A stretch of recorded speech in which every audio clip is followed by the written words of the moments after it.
Hello, everyone. Welcome to the Richest Men in Town podcast. I'm Mike Freeman, and along with my good friend and co-host Tyler Gould, we're excited to welcome you to our little podcast project. Tyler and I are just a couple of middle-aged husbands and dads driven to live our best lives. We want to be better every day, so here we'll be sitting down with great people. Not famous people, but great people that we admire, to learn their secret to living the rich life. Probably not the rich life you're thinking of. Our guests come in humbled and surprised at the invitation and hopefully leave feeling proud and grateful, realizing just how good they really have it.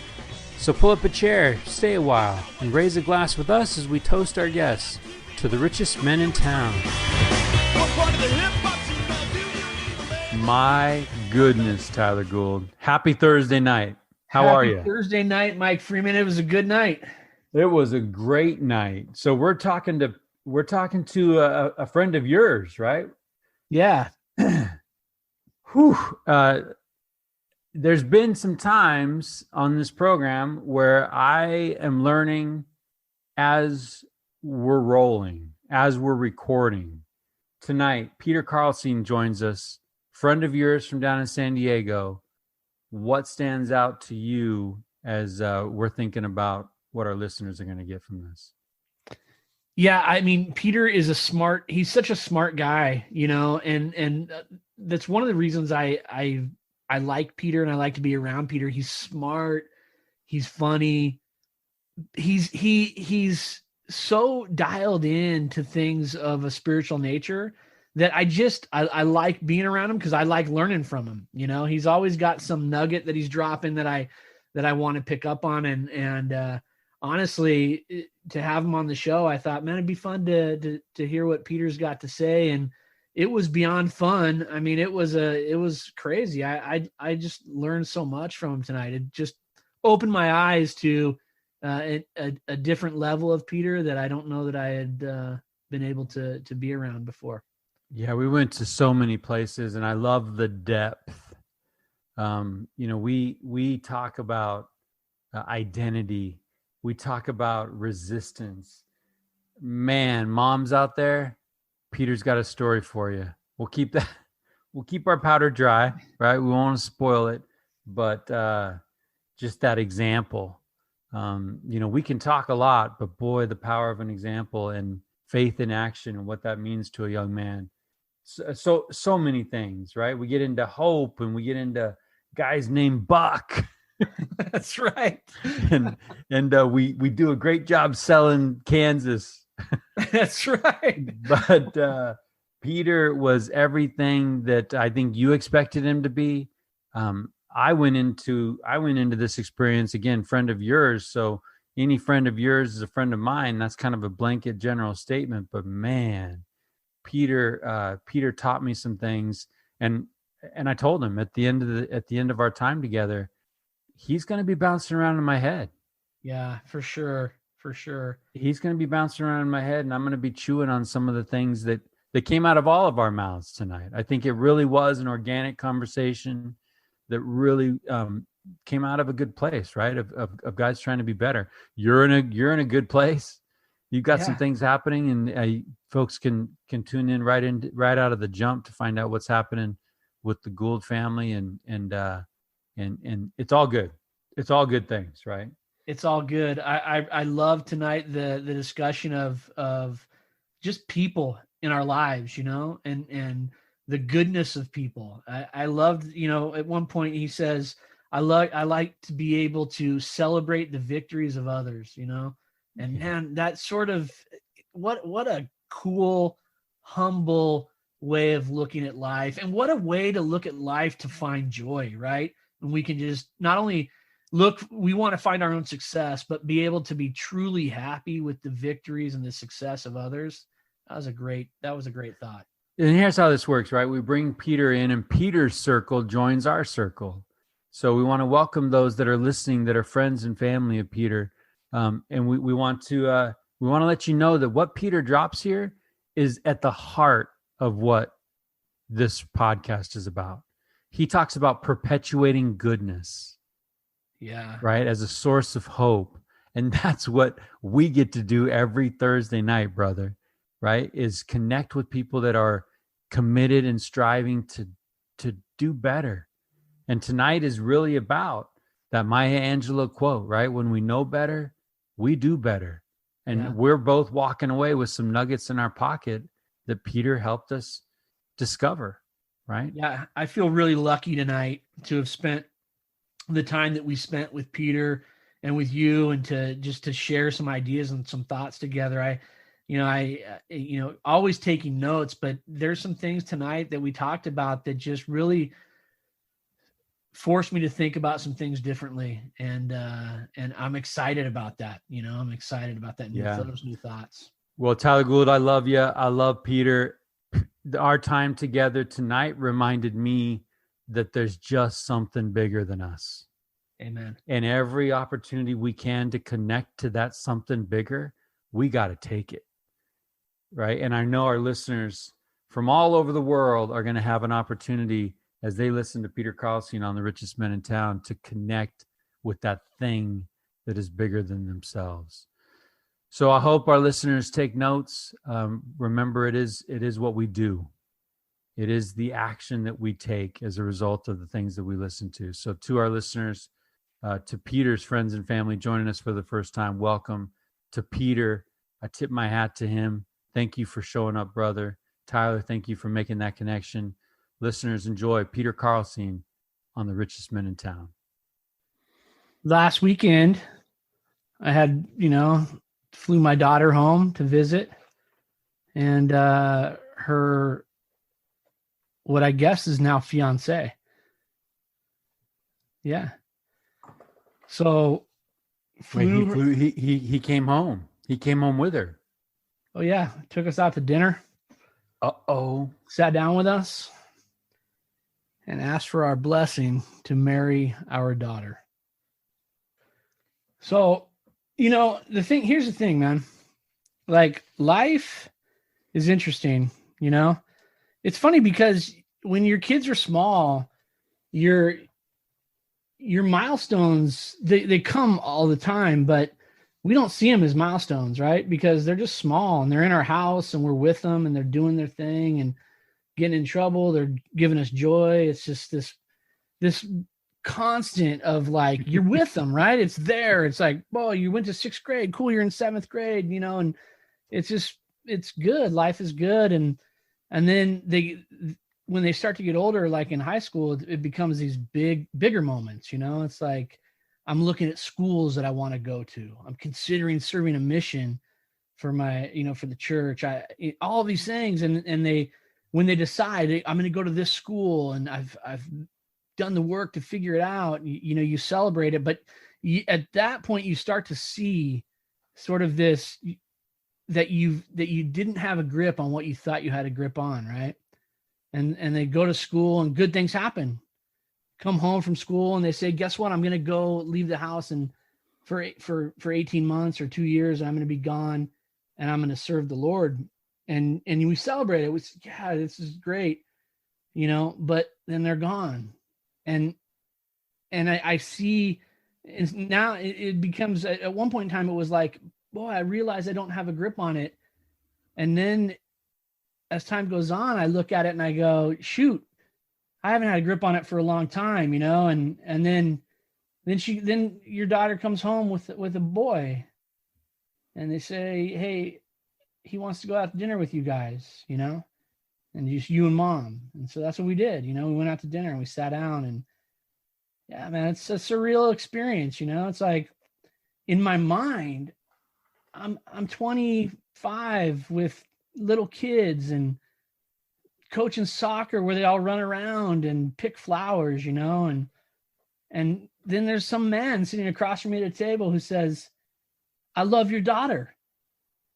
What? I love her and I want to marry her and I want your blessing. I don't even know, dude. I don't even know what to say, right? I mean, first of all, yeah, I so appreciate that he didn't bail on that. Because that's my fear. For sure. Is that somebody's going to get some harebrained idea that that's old fashioned and doesn't need to happen anymore. Yeah. That needs to happen. Yeah, I agree. I mean, it was good. And you know, it's funny, Mike, you and I have had these conversations before where you've said to me, Tyler, where I'm at now, you're going to be. Like, what I do is what is happening to you. So just, right. You've said that to me about different things, you know? Yeah. And here I am telling you, Mike, like where I am, you're going to be. And it's funny because I you know, we talked about Wes Franks, and you said, "Yo, yeah, you know, Wes really celebrates these moments of his kids getting older," and I'm celebrating it, but I'm struggling with it. So maybe grip on it is the wrong way to look at that, right? I mean, I totally hear you, and I've been thinking, you know, I think I had a blog post up on richestmenintown.com, but like, you know, when all of this was coming at us, Kelly looked at me one day and said, "Hey, has it hit you yet?" And I'm like, no, none of this is hitting me. Right? Yeah, because right. I didn't, I mean, I'm still, and maybe it's a longing for as you look back, but here's the thing. Recently we put up on the town, you know, movies. Right. And I love A River Runs Through It. Yeah, as do I. Yeah. And I've been thinking about that movie. I've been thinking about the lessons that movie teaches me. And I'm also thinking about something that I read recently about currents, right? And how there's, in the ocean, there are surface currents, but there are deep underlying currents. Yeah. And trying to get a grip on a moving train like life is. Yeah. I think that's where the struggle is, right? Where maybe being present and riding it like a current, right? And so you're there in that moment and it's happening like you knew it would happen. So let's ride with this and have a great conversation with a great young man. And you know, the thing is, it's like, and easy for me to say, right? Well, the thing is, I mean, that's the reality of the situation, right? I mean, you and I have talked about this many times where we've said, hey, if we had to write the book about what this life looked like and how our kids did what they did, we would write it just like it is. Like, we wouldn't change it, you know? But when you are sitting at the point of authoring the book and you're in the latter chapters of the book and you look back on chapter 4, 5, 6, and 7, and you see the joy that you had, and here's the cool thing, right? Because you project a joy that they're going to have, right? You're like, oh my gosh, all of these great things. It's a weird spot to be in because you are looking at their future joy and you're looking at your past joy. And there's this very real moment. And we talked about this before, like when my daughter left for college the first time, I told my wife, that's the last time she's going to be a resident in our house. Moving forward, she'll be a visitor in our house, right? And so I'm looking back on those great moments and looking forward on her future moments. And there is some longing where you say, do you know, the cool thing is they're your moments too. Right. Right. Like you're going to have the opportunity to share in that joy with her. Oh, I'm going to make it all about me. You know what I mean? But you know, and I love the, okay, if you can remove it, if you can remove yourself from it, and you can't because you're in it. Right. And I get it. But like this morning, I jumped on and recorded. We've got some friends that just got married and they're having a reception up in Idaho. Can't be there due to COVID, whatever. But hey, Mike, we're doing this little surprise. Can you do a recording? Right. In the montage so that while everyone's kind of dancing at the reception or whatever, they'll play this recording at some point in the program. Yeah. So I'm sitting here thinking about this young man that I love. Right. And he has now found an eternal companion. And I'm just thinking, how awesome is it to see him grow, being a dutiful son, being a good young man, and now being a husband. right? Yeah. And yeah, he's gonna fail, and yeah, there's gonna be moments where maybe he calls up and is like, hey, Mike, can I talk to you? Right. But I offered in that little message, like, man, I'm a huge fan. I'm a huge fan of you, and I'm here for you, whatever you need. Right. I'm all in on that. And so I think that you know, all that package, how selfish would it be if we just got to do it? Right. Yeah. And If we just got to do it and we didn't share it. Right. I mean, you know, it goes back to that. You write the book, and this is how you want to write it. This is how it should play out. But yeah, it's a surreal thing, man. And it's like that. It's like that thing I texted you, right? I texted you earlier just about, you know, how do we measure it, right? How do we measure things? And like the idea being that all ambitions that we have, right? All ambitions point to success in the home. Right. Right. And so, like, how cool is it? I think I texted you, right? The ultimate result of all ambition is to be happy at home. Right. And how cool is it that your daughter grew up in a home where marriage was a source of joy? Yeah. Yeah. You imagine if you did it wrong and she's like, there ain't no way I'm going to get married. Right. I watched my mom and dad, you know, do it wrong for 20 years. That's the last thing I'm going to do. That's kind of, that's the beauty of short-term memory. Yeah. I mean, look, it's a great thing. He's a great young man. We're excited to have him as part of the family, you know. It's going to be good. It's all good. And that's, well, I told really, you, I sent a text the last time I saw some of Sydney's posts, and man, she had that look. Yeah. Yeah. You had that look like, I found my guy, I'm in love. And it was like, hey, brother, the look on your daughter's face is a scary look, you know, and here we are. Here we are. So you're through it. You're through it. You made it. We made it. You didn't punch the kid, right? No, we had, it was nothing, you know, look, he took me out for tacos, you know, and I don't know anybody that's punched someone over tacos, you know? So that was a good move. Yeah, it was good, man.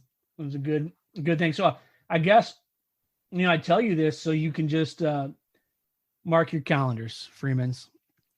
So mark your calendars. Yeah. Well, you know what? I appreciate the lesson, man. I appreciate me being able to watch, because really that's the purpose of the show. Yeah. We've talked about it before, right? I want to talk to people that are a couple steps down that trail. Yeah. Right. So that maybe, I mean, and that's kind of facetious because there's no way you can prepare yourself for that moment. Right. It's funny because I knew it was coming. And yeah, you think of all these said things, you know. You've said it before on this show that you feel a freight train coming. Yeah, and it showed up, you know, right on time. But it brought tacos, and it made everything all right. Brought tacos, man. So I was like, "Take me, freight train. That's cool," you know. That was good, man. I mean, look, you know, you think of all these things that you want to say in that moment, because there is this sense of like you're letting go of some of the most precious cargo you could ever have, right? And not only are you're not just letting go and saying, hey, spread your wings and fly, right? You're saying, hey, why don't you, person that I don't know very well, take care of my precious cargo and make sure my precious cargo remains unscathed. That's rough. You remember Aaron Engelbright, right? Engelbright, Melissa's dad, saying, take care of my daughter. That's it. Whew. And I don't think I think I was very kind, and as I always am, you know. Did you shed a few tears? I was very composed. I didn't want him to show. I didn't want to show that side. I wanted him to still have a little bit of fear. You know what I mean? So fear the father-in-law. Yeah, and to be honest, you know, again, you got tacos in front of you. there's a lot of stuff going on. Like I'm trying to focus on what he's saying, but these guys some really good tacos. So, you know, but it was a good experience at the end of the day. And, you know, here, the cool thing is that, you know, I guess traditionally maybe the boyfriend or the fiance comes and talks to the dad. Right. But I was sitting at a table with my wife, you know, and my wife was pouring in, man. And she's a powerhouse, dude. Good for her. Good, I mean, good for him. Good for him to include both. Yeah. Right. Good for her to be able to step into that space. And I that's exactly what that purpose is, right? To pour into that young man. Right. All the belief and know that there's an atonement there that's going to help that marriage. If they can build a foundation on the Savior, then they can weather storms, because there'll be storms. Yeah, you know, it's funny. He said, man, I really love your daughter. And I just, you know, I kind of laughed, you know, and I said, you know, it's easy to love right now. You know, it's real easy to love when you drop her off at night, you know? Yeah. You're Twitter pated, right? You go about your business. You know, 25 years into marriage, it's easy to love my wife, but there's work that has to be done on a daily basis to love my wife. And look, and for her, the work's even harder to love me. You know what I mean? So, you took the words right out of my mouth, man.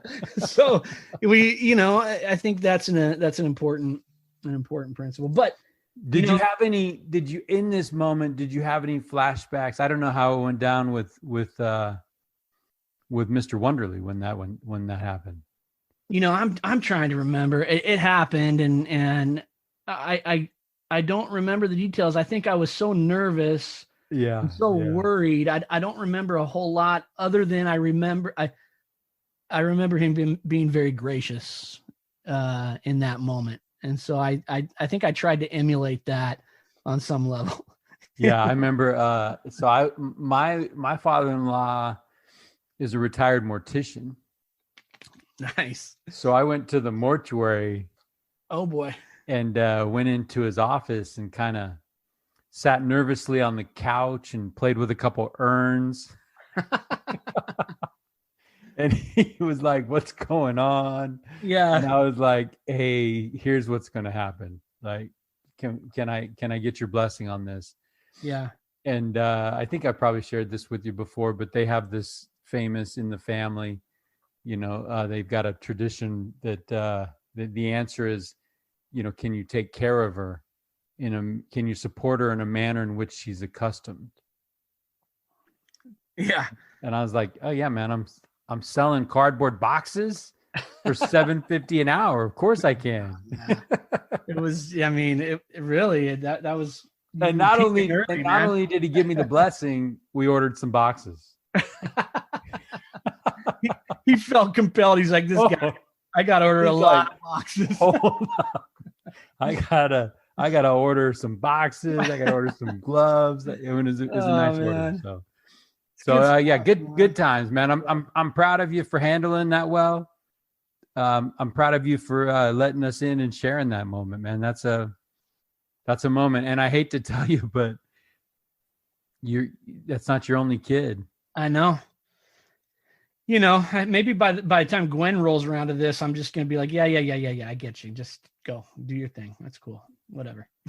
You got it. No, it's good, man. It was a good experience. And, you know, I mean, the reality is that my wife made it a good experience and the young man made it a good experience. So it was all positives. Do you understand that the same legacy conversation we have with our guests on a weekly basis is happening in our lives as a result of this podcast? Like, there's been times where we've used this forum to kind of document some things happening in our lives. That's true. And here we are kind of just floating down that river, right? Where kids are graduating, kids are going off and having life experiences. Now kids are getting engaged.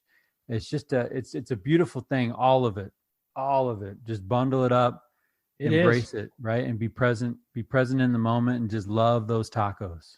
Yeah, I love the tacos, man. And it's funny is I was looking at a picture the other day that I had on the side of my fridge, man. And this tells you how much I need to clean up the side of my fridge, It was like the Freeman kids and my kids. And I swear, dude, they were like, oh my gosh, 6 years old. I mean, it was crazy. I'm like, oh, stop, man. It's wild. It's wild, bro. But it's fun. And I'm glad to be able to share it with you. And I mean, this is what it's all about, man. It's what it's all about. Yeah. I'm taking notes, and I'm not counting down those days, but bring it. Right. Yeah. Cause I know what marriage does. And I know what eternal companionship does. And I know the refining that happens, and I know the joy that happens, and there's no other way to get it. Yeah. Like you love your daughter. There's no other way for her to become that person that she needs to become than finding a worthy young man and taking that next step. So big time. mile marker there. Yeah. Jeez. Yeah. I hate to tell you, but I mean, with all of that happening, that in and of itself, we can go on about that, but we've got a guest tonight. We do. Yeah. And I'm excited about tonight, man. I think that, look, our guest is Peter Carlseen, and Peter's got 2 or 3 daughters himself. So he's going to be facing this kind of thing. But, I'm excited for the conversation that we're going to have with Peter, because, one of the things that's been on my mind lately is this idea of things that challenge us, and things that push us and things that maybe weigh us down, and how we respond to those things. I think that I'm hoping Peter gives us some insight tonight. We can have that conversation with him. But yeah, man, it's, you talk about currents, and I feel like we are those stones at the bottom of the river, just rolling along and getting shaped and kind of becoming smooth. And that's what this is all about, man. Using the tough things that we go through to hopefully propel us to a place that we can be a little bit better, Yeah. And think of Doug McMullen, right? Be a leaf in the stream. Yeah. I love that. And the idea of like, don't fight this thing. Yeah. Because that experience you just had, you could have fought it. Yeah. You could have just been, and I can imagine you would have done a good job doing that. I could be a fighter, man. It would not have gone well back at the Gould Ranch with Sydney if Dad would have fought that. Yeah, that's right. It would have been ugly. Yeah, but now, father of the bride, you just hand over the checkbook. You know what I'm saying? Like, get ready. Yeah, I just one of my daughters asked me the other day that are at home about something that she needed. I said, all needs are off, man. Shutting those down. We gotta take care of some people now.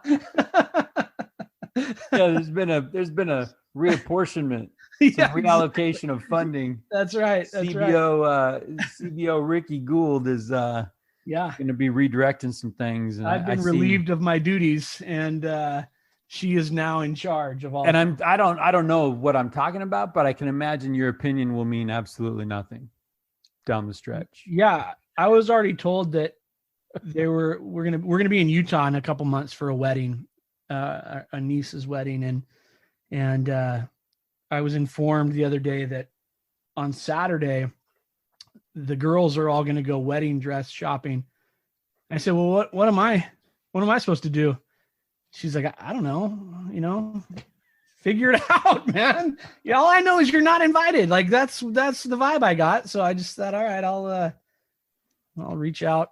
Ooh, that makes that wingman being off in Colorado all the more a little. Yeah, that burns. Little sting, burns, man. Yeah, yeah. But let's. Why don't we open the doors? Bring Peter in here. I'm gonna let him in. Yeah, let him in. All right, let's see what Peter can do for us. Yeah. We might be able to do some things for him too, but it is about us. So we're bringing Peter in to help us. Yes. Yes. Peter Carlseen, welcome to the richest man in town, brother. How are things? No, all good. All good. I feel like the guy that just walked into a room full of people and everybody turns around to look at him.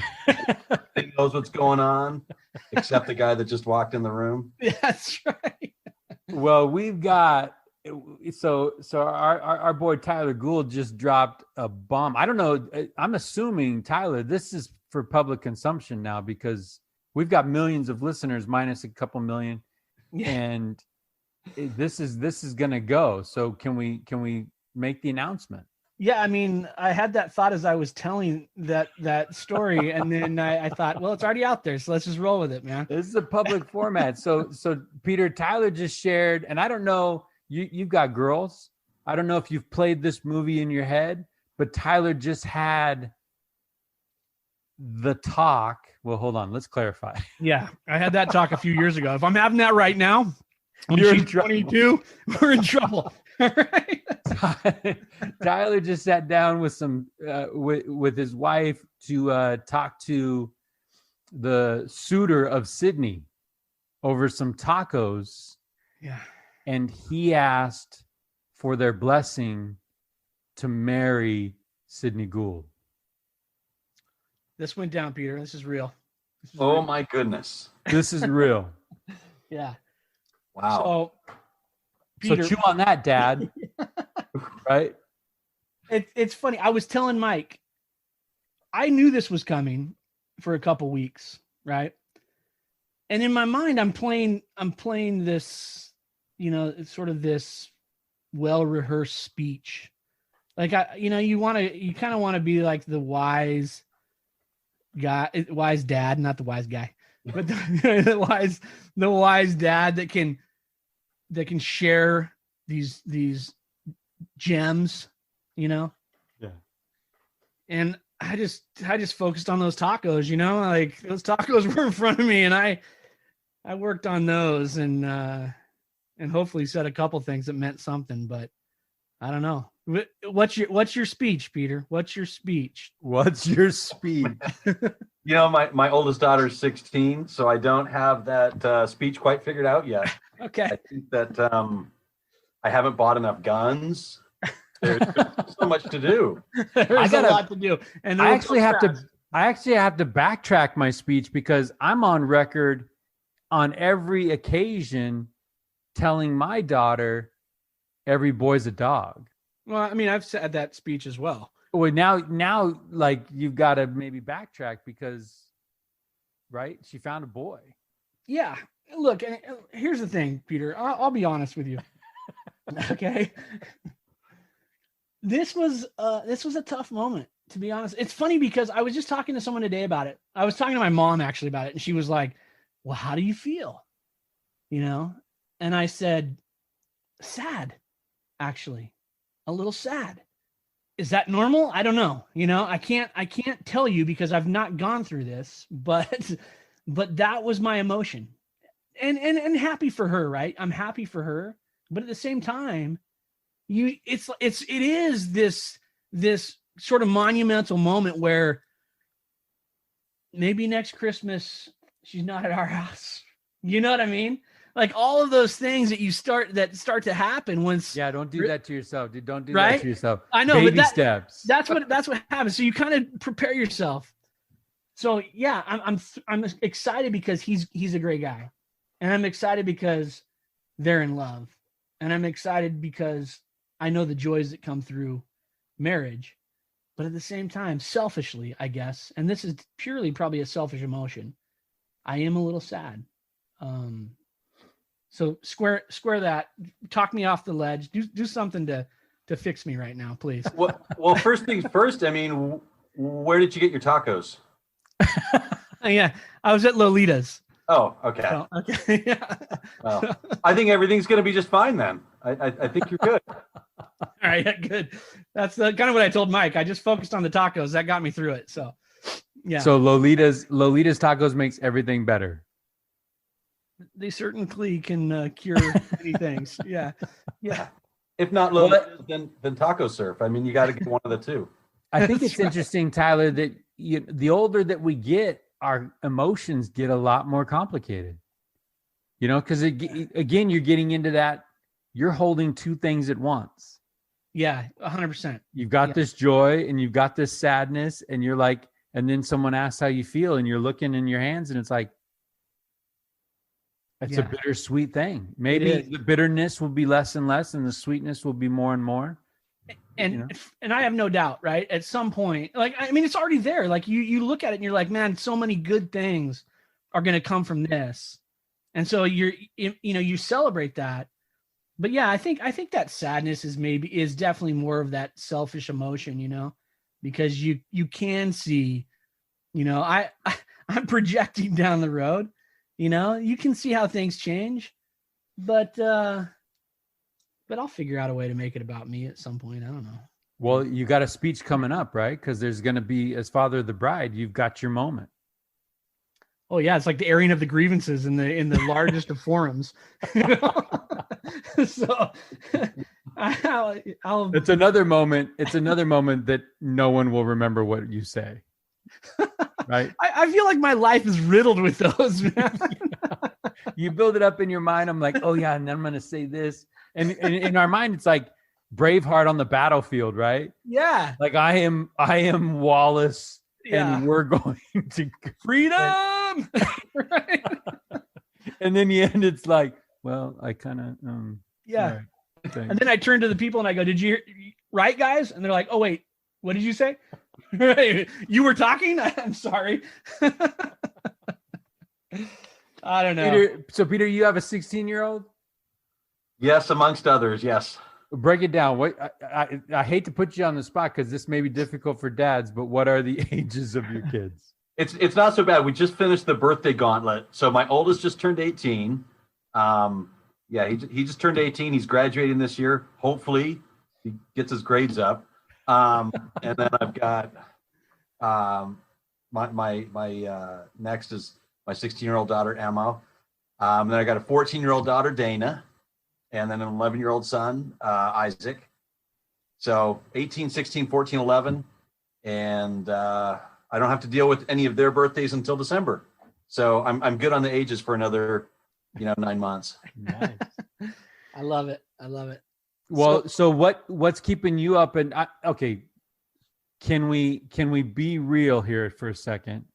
Do you lose more sleep over your 18-year-old boy or your 16-year-old girl? I would probably say my 18-year-old boy. Oh, really? Okay. Just because he's so much closer to all those, all of those big moments in life. He's graduating high school. You got big decisions to make on life and career. And, my 16-year-old, she still has 2 more years of high school. Yeah.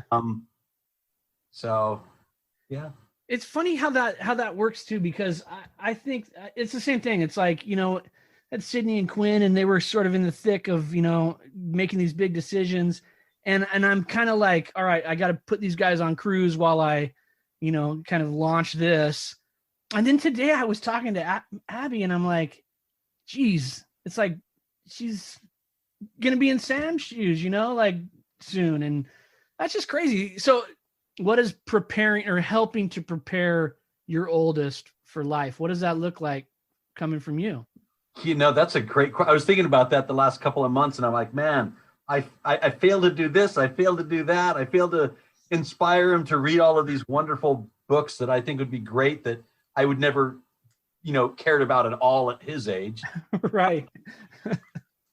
But, just at some point, you just got to hope that their testimony is there, that that their identity, that their sense of self is going to carry them through those challenging times coming up, and that they're willing to get uncomfortable and embrace that discomfort to get better. Do you have those kind of discussions with your kids, or in particular your oldest, about the whole discomfort idea? Because it's interesting at 46, right? I'm all about it. Like, I get it. I've been feeling discomfort for a lot of years. So embracing that is becoming easier. It's not easy, right? But I don't know that, our kids, you know, it's maybe that's a harder thing. I don't know, preparing them for that. Yeah, it's tough. I mean, looking back, there's always that. I wish I would have done this, or I wish I would have done more. I wish I had, more of these conversations. But I think he's about as prepared as any 18-year-old is. Yeah. So when you say identity, I love that thought. What do you mean by that? I would, it's the sense of self. It's, who am I as a person, spiritually? Who am I as a person? How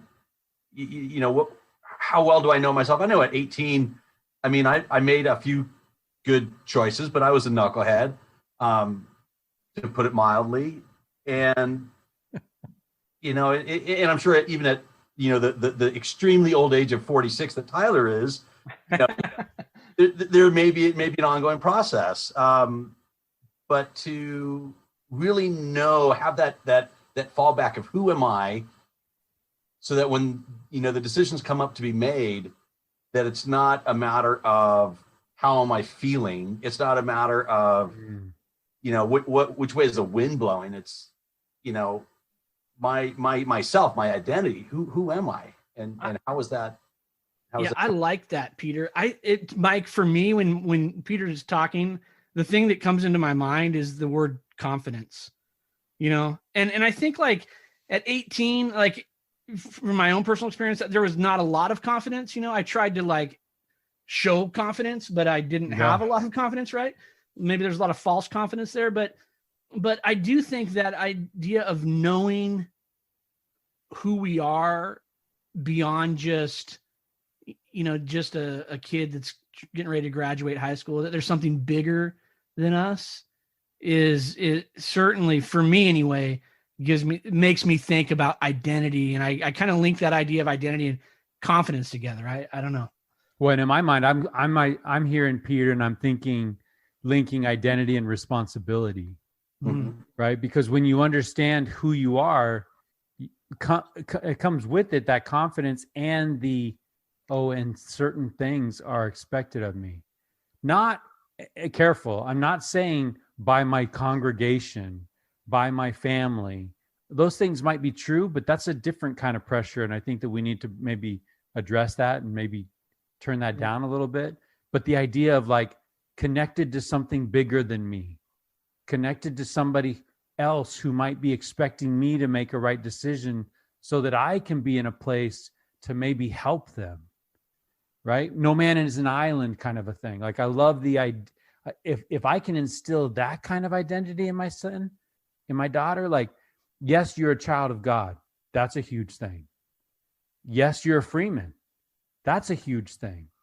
Yes, you're a member of a school, of a church, but I mean, I think as long as we can hook it into something bigger than them, then I think that kind of curbs that selfish attitude. Because I'll tell you, there's an adversary who is striking at that identity. Yeah, that everywhere they go. Yeah. Just trying to like break down that idea of confidence, and trying to sever those connections of something bigger than yourself. Right. No one's going to know that. You're going to do that. No one's going to know. Yeah. Don't worry about it. Your actions won't have any repercussions on anyone else. Well, and I think too that the other thing that's connected to that, the opposite side of confidence, right, is self-doubt, right? When we start to question the things that maybe led us to a higher place, right? Because of what we're surrounded by. I mean, I don't know. Maybe everybody goes through that at some point, and maybe we have to go through that at some point, right? I think you do. My daughter is out in Philadelphia. Dang it! I was going to try to go the whole episode without talking about my daughter in Philadelphia. I made it like 5 minutes, right? Good job, dude. Good job. But she just said, "Hey, Dad, sometimes I'm out talking to people on the street, and as I'm saying things in my mind, I'm like, do I believe that?" And then the assurance comes after the question, right? It's almost like she's self-checking. And I think that process is a healthy process. I mean, number one, for authenticity, right? To be real and to be powerful, you have to be a believer of the things that you're teaching. But I think doubt has a bad rap. Oh, I agree. I think people view it as some eroding some eroding factor, that's Question, undermining. Yeah, that's questioning is a negative. I don't know. I mean, everything that's been done in this world that is good is because of a question, right? I mean, yeah, it's interesting. We have an entire book of scripture because of questions. Yeah, I mean, absolutely. But Tyler, you asked Peter about that conversation, what do those conversations look like at home? I'm terrible at asking questions. Like, I'm really good at answering. Hey, Dad. Oh yeah, I got that. Hey, Dad. Oh yeah.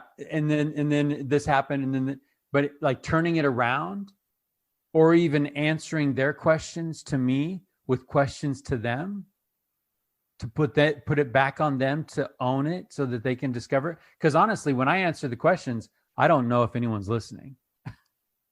Yeah. It's like the question was an immediate need. Let's go to Dad. Dad answers, immediate need met, move on with life. So this is a Ron Clove principle taught to me. Whoa. Ron Clove is a great man. He passed away a while back now, Peter, right? Yep. He was a stake president here in the Chula Vista stake, and when I was called as a bishop, he was the stake president.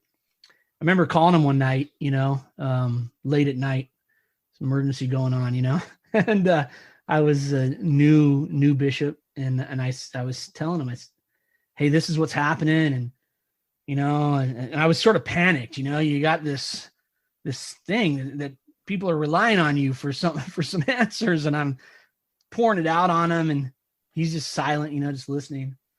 And he says, well, Bishop, what do you think?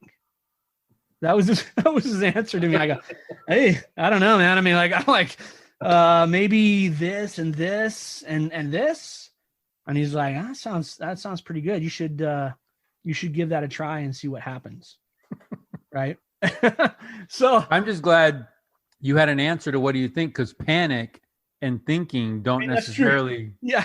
Well, I probably was, was pacing the floor painstakingly before the phone call, going through my mind of what I should be doing. But the point is that he just didn't say, okay, here through my experience, and he had lots of experience in some pretty heavy stuff. He was a judge advocate general, right, in the Navy. He was a JAG and just great guy, but didn't offer the answer. Just offered the opportunity for me to think about it and come up with that answer. And so I think, I don't know, Peter, has that approach come into play with your own family? Here's what I've learned about asking too many questions of my kids. They learn how to answer my questions with more questions and throwing it and kind of twisting that back. So if I've taught them anything, it's to deflect the answers back to whoever's asking the question. And they've picked up on that pretty well. So, I think it's interesting too, because I think like with my own family, my kids, there comes a point where I want them to find themselves in certain situations, right? And I want to hear their explanation or their journey through that experience, even though it's terrifying as a parent to have to hear that situation, but at least it's sort of a controlled test, right? Sure. Because they're coming back through the door and saying, okay, here's where I was, here's what happened. And then you're like, okay, tell me how did that work? What was next? And then to be able to say, or there's been the times where they say, I don't know, Dad, I don't think I made the right choice, and then you can, in that controlled test, you can say, okay, well, let's talk about how to do it, because at some point, like your oldest right now is getting ready to leave the controlled test, and just be out there. And I don't know. I mean, it sounds like witness of the divine design of the family, right? With the process you just described of that controlled test environment is why we have families. Yeah. And if you think about it, if I were to go to you, or if I were to pick on Peter as our guest and say, where did you get your identity? Right? When did that happen for you? Can you point to an experience? Can you point to something that you went through the hard way, right? Where okay, Mike, put a pin in that, because I do want to put a pin in that. Let's talk about that. I like that a lot, honestly, because I don't think that for myself that I've really thought a lot about that until you brought that up, Peter, about, you want your son to have this identity. And I don't know, so can the three of us dissect that a little bit? Like what that looks like for us on a personal level, because I'm not going to go first because I don't know the answer. I want you guys to go first and then I can think about it. But yeah, I mean, what does that look like, Peter, for you? Like identity. I mean, if you go back, is there a moment where you feel like this is, or at least a few moments where you feel like these were some tests that were laid in front of me that I had to navigate? Man, I don't know that I could pin it down to a certain event per se, but I would say, and this might be just sound like a by the book type of answer, but the 2 years that I spent serving my mission, I mean, I was a completely different person at the age of 21 than I was at the age of 19. And, in that process, you have to hit that struggle. You have to, you go through days and weeks and months sometimes of wondering what the heck you're doing out there. And it's in those times of wondering that you really have to dig deep and get those answers. Yeah. Where did you serve, Peter? I served in, I promise I'm going to fly the plane, but I promise I'm going to land it. All right. So you owe Gary Miller a nickel. So I love the beach. I love surfing. And I said, I don't care where I go, as long as it's not in Kansas, because that's the dead center of the United States. It's the most landlocked state in the world. Careful. In the United States.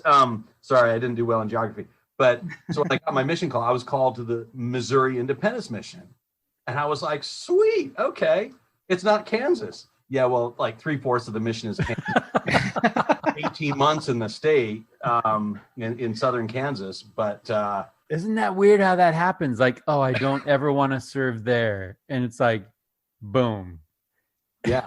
Nineveh, man. And it's only like, it's only like, it only happens to the elect, Peter. You're good. Because That's right. So, no, but I mean, in that, probably the first 6 months is probably where I went from, I'm a clueless 19-year-old to maybe a little bit less of a clueless 19-and-a-half-year-old, almost 20-year-old. But encountering the negativity, encountering the resistance from the world, but also for the resistance from within. And really, at some point, everyone's got to, dig down deep and figure out, what's inside of you, because you got to have something to fall back on later. Oh man, I love that answer. And actually, as I'm thinking about that answer and I'm thinking about my own experiences with where that identity comes from, well, number one, I think it'd be important to have a clear understanding of our identity and what we mean by that word, right? But I think we understand what we mean by that word. And as I think about how that was established in my mind, ironically, it's that internal resistance.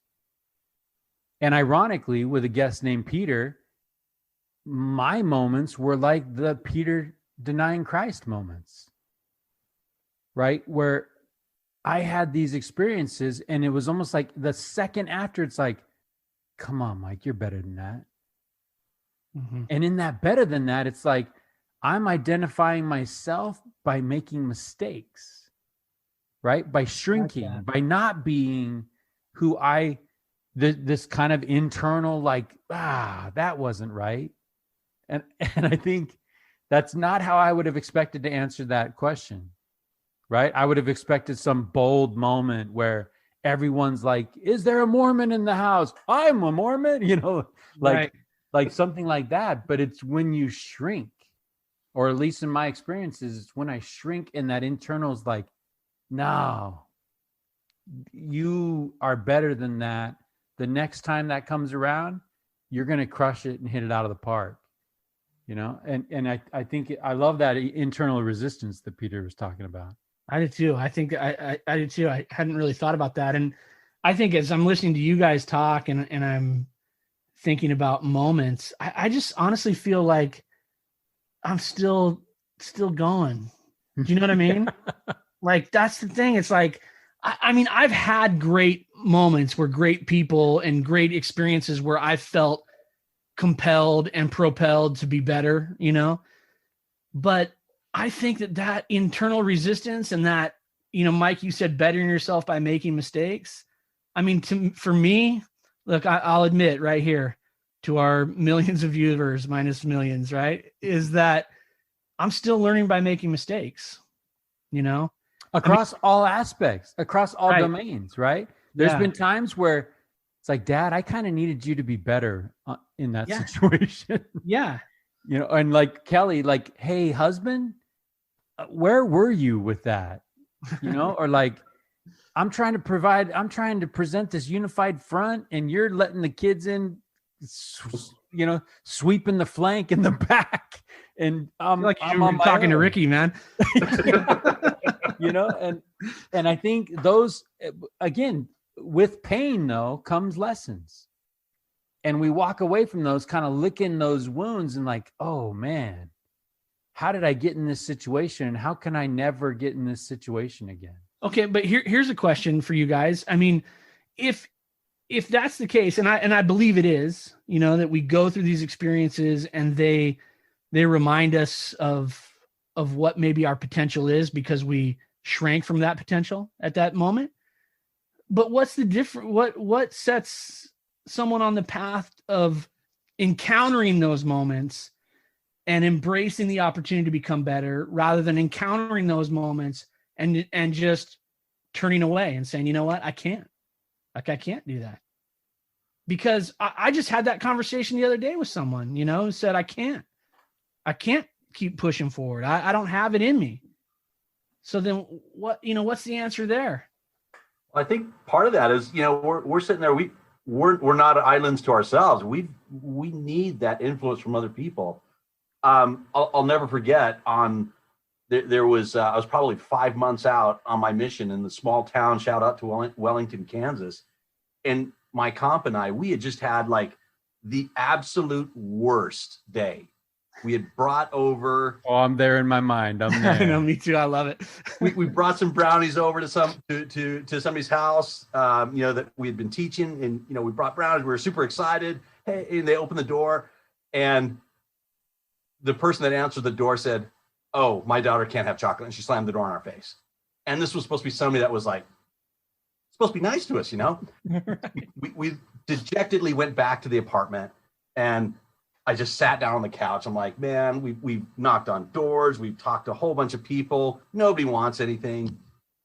And my companion, who ended up being related to me, who's a third cousin of mine, we found out later. Crazy. Got up and I still remember he like slapped his hands on his knees. He said, "Elder, get up. We're making cookies."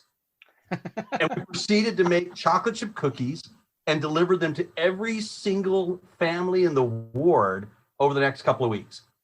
We spent our meager $175 a month food allowance on chocolate chip cookie stuff.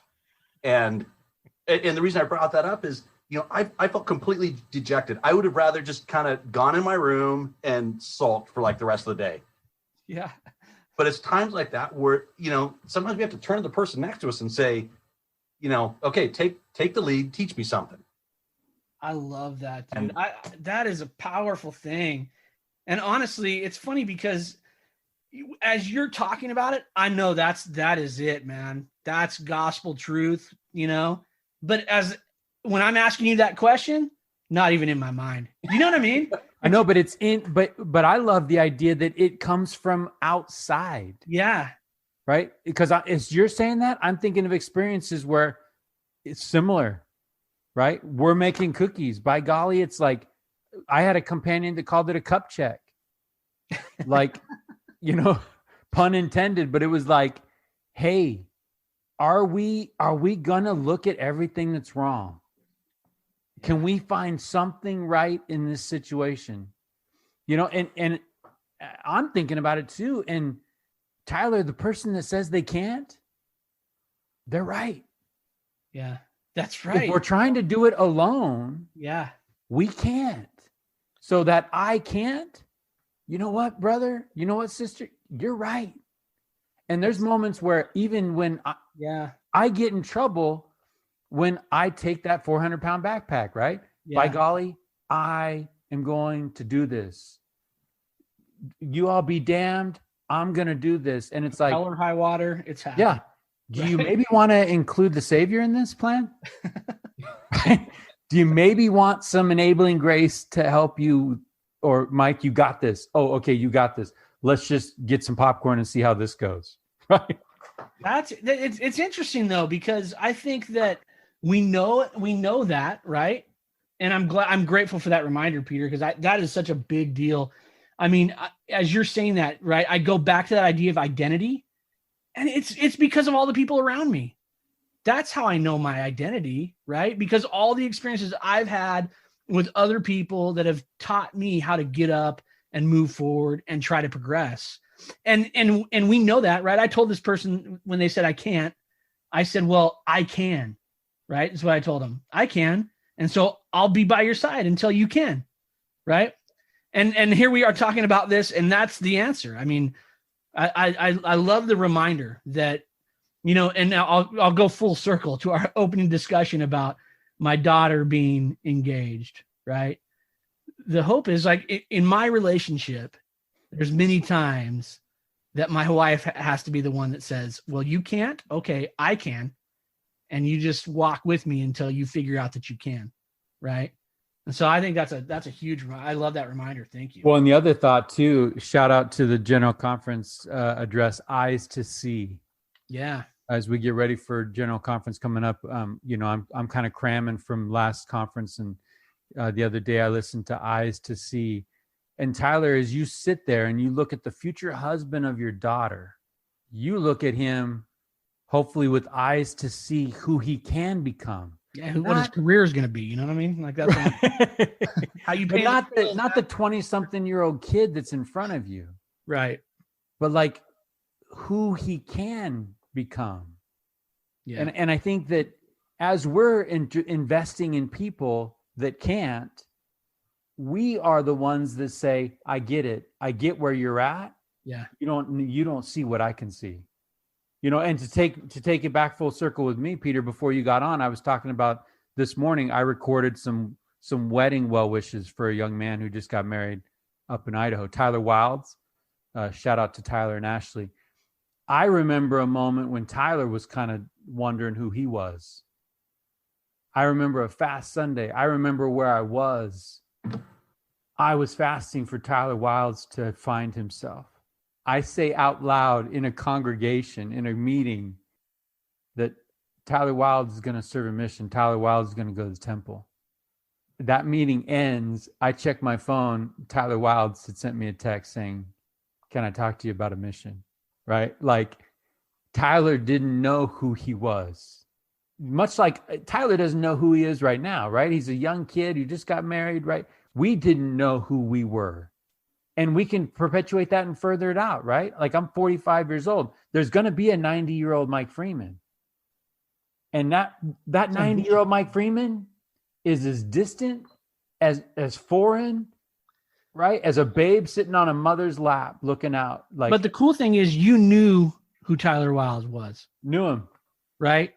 And the cool thing is that at some point in time in hold up. all of our past. Yeah. Let me back up. Okay. I knew who Tyler Wilds plus Luke 137 was. Okay. Right? For with God nothing shall be impossible. Right. So if we rewound our own lives, there's someone somewhere that's looking at Peter Carlseen. It's looking at Mike Freeman. It's looking at Tyler Gould and going, I mean, these guys are knuckleheads, but I know, but I know who they are. You know what I mean?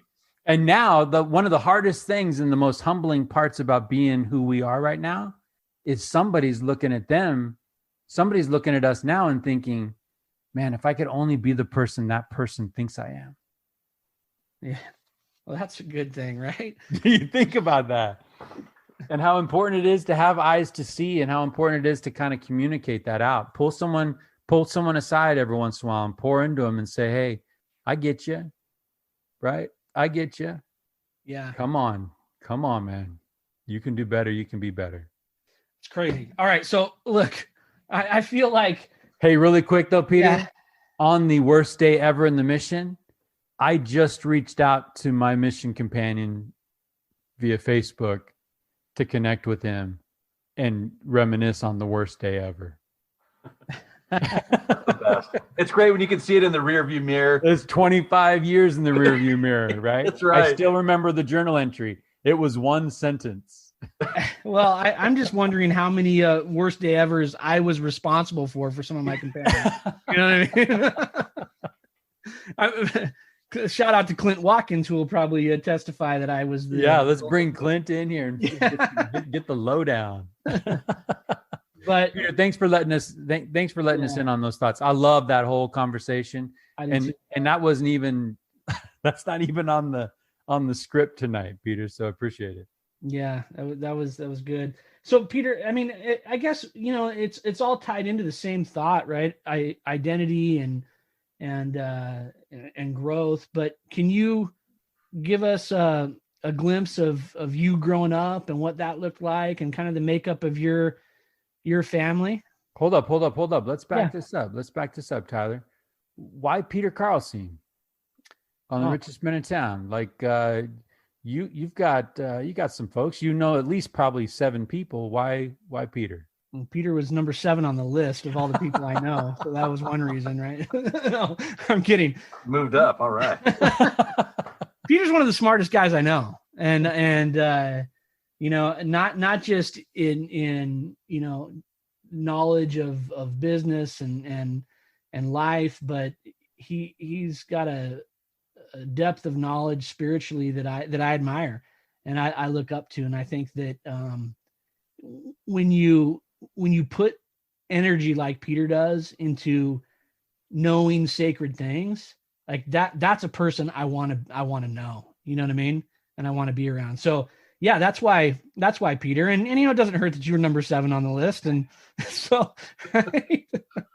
Well, I'm just going to put a pin in that putting energy into knowing sacred things. And if time allows, I'd love to come back to that. Yeah. So Peter, when Tyler reaches out to you and says, I got this podcast, Richest Men in Town, I want you to be a guest.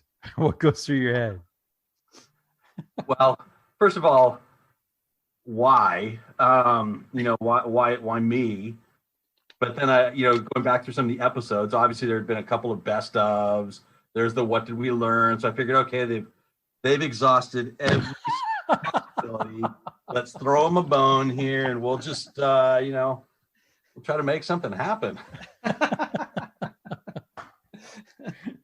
We do appreciate that. We do appreciate yeah, absolutely. That. Of course.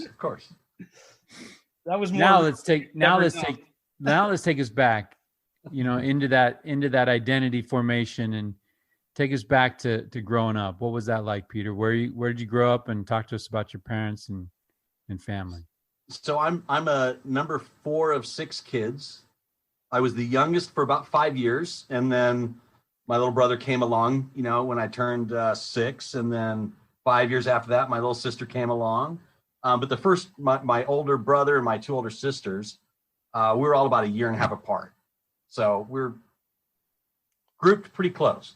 So I spent most of my early childhood in Dallas, Texas, where, the bugs will carry you off and the humidity will kill you. Do they have chiggers? Oh, yes. Oh. They got it. They had them in Kansas too. Oh, I'm out. I'm the out. worst. I cannot do chiggers. No. We'll put it in the show notes for the West Coast people that don't know what chiggers are. Yeah. Let's just say burrowing, right? Burrowing. Yeah, invisible creatures that burrow under your skin. Ugh, So enough said. that's about it. So That's it. We moved to San Diego, thankfully, about the time that I was 11, and I've pretty much been in San Diego since. Most of my, I'd say most of my friends growing up were church members, and a lot of them ended up, not necessarily staying on great paths. We all went to church together. We all did our activities together, and then, gosh, I could name at least 3 that were kicked out of school for drugs and, arrested and, all that kind of stuff. So I don't know if I just barely made it out, or maybe I was a good influence on them and kept them.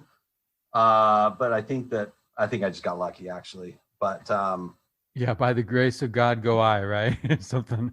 I dodged a bullet, man. I didn't even know it. But fantastic people, and I've been able to learn from all of them, and I've been able to see some of them come back to church, or at least get their life squared away, and still praying for a couple. I grew up in the church. Grew up going to church every Sunday. That also brought with it a lot of sometimes contention on Sunday mornings. Never from myself, but other people around me. No, it was good. And, I kind of always knew that I would serve a mission, but I was clueless, man. I was just ignorant and bliss. And it was, it's kind of a fun place to be every once in a while. Tyler would disagree. We've had this argument before, but ignorance is bliss. That ignorance town is sometimes a cool place to hang out. I like Bliss Town. It's the ignorance part I don't really like. That's the problem. Yeah, well, you can visit there once in a while, but eventually you got to get out. Well, Peter, I served my mission in South America, and I was ignorant to the extent that I brought a Mariah Carey CD into the MTC. That's you were definitely in Bliss Town. And a machete. Oh, geez. Yeah. Who knows? Yeah. So I had some learning to do. Like, do those two things, like, do they even, like, did you go to the same store for those two items? Like, I don't know how that works, man. Yeah, I don't know where a machete, I don't know what I was thinking, right? I was thinking like Amazon forest or something. I don't know. And then the Mariah Carey was just, it was just folly. It was a folly of youth and ignorance, but it was rather blissful. Gosh, I thought I was bad when I had to get a haircut when I first got into the Oh, that was me too. But I wouldn't have admitted to the Mariah Carey thing. I would have just let that go. Right. Some things better left unsaid. Well, I just had my MTC district reunion just to kind of connect and show my daughter that, hey, MTC matters. And wow. And they brought up the fact that we almost didn't get to leave because I was on the plane and they found the machete. Oh my gosh.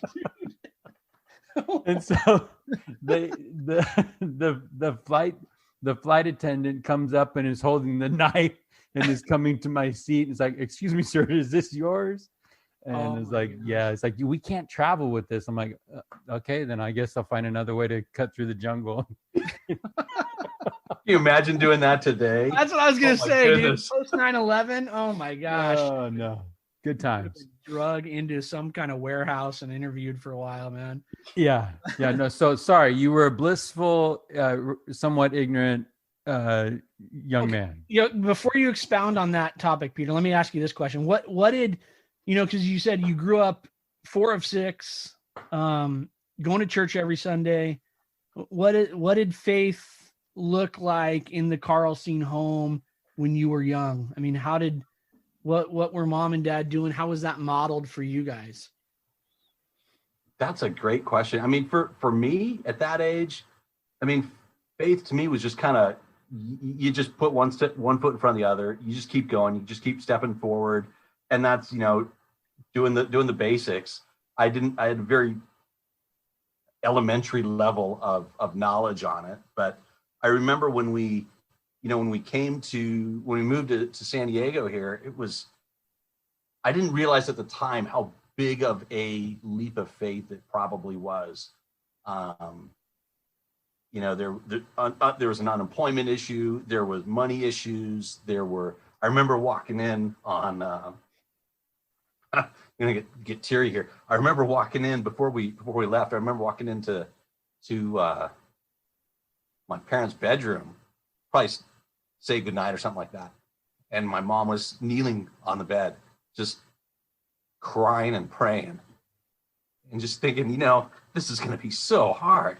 So we don't know. I mean, we just don't know what's going on. There's so many unknowns. And that was probably a great example of faith to me, knowing that, you know, not knowing what the path forward is going to look like, yet, you know, we're uprooting, we're going to a whole different area we didn't know anything about, other than it didn't have chiggers. At least I hope it didn't, and it doesn't. Positive. But you know, that was probably the first recollection of an example of faith that I remember. I think, man, how powerful like that moment is, and how vulnerable, right? I mean, as a parent, you work so hard to shield, right, your kids from these tidal waves that are just coming in, and you just want them, you know, to be, hey, I'm gonna go for a bike ride and play with my friends and everything's good, and to walk in and see your parents, your mom or your dad, just pouring out their soul is heart-wrenching on one hand, but so powerful on the other hand, you know. And I've thought about this myself just as a parent. I was in a church meeting years ago, and I was talking to a group of people, and it was a group of adults, and we were talking about going out and helping people and bearing testimony and talking about truths with people. And I was kind of expounding on this to this group of people. And I had this realization, like in the middle of this conversation, like, dude, you need to do that at home. You know, like you need to be pouring out what you're saying now on the couch to the people that are around you, you know, that are hanging on to every word that you're saying right now, you know, on how to survive life. And so I just think that from that moment, that's been my goal, right? Is to, in whatever moment I'm in, if I'm feeling it, to say something to the people that I love. But I love that idea of just seeing faith in action. You know, we've had guests talk about letting our kids know that we screw up, letting our kids know that we repent, letting our kids know that we're trying. And man,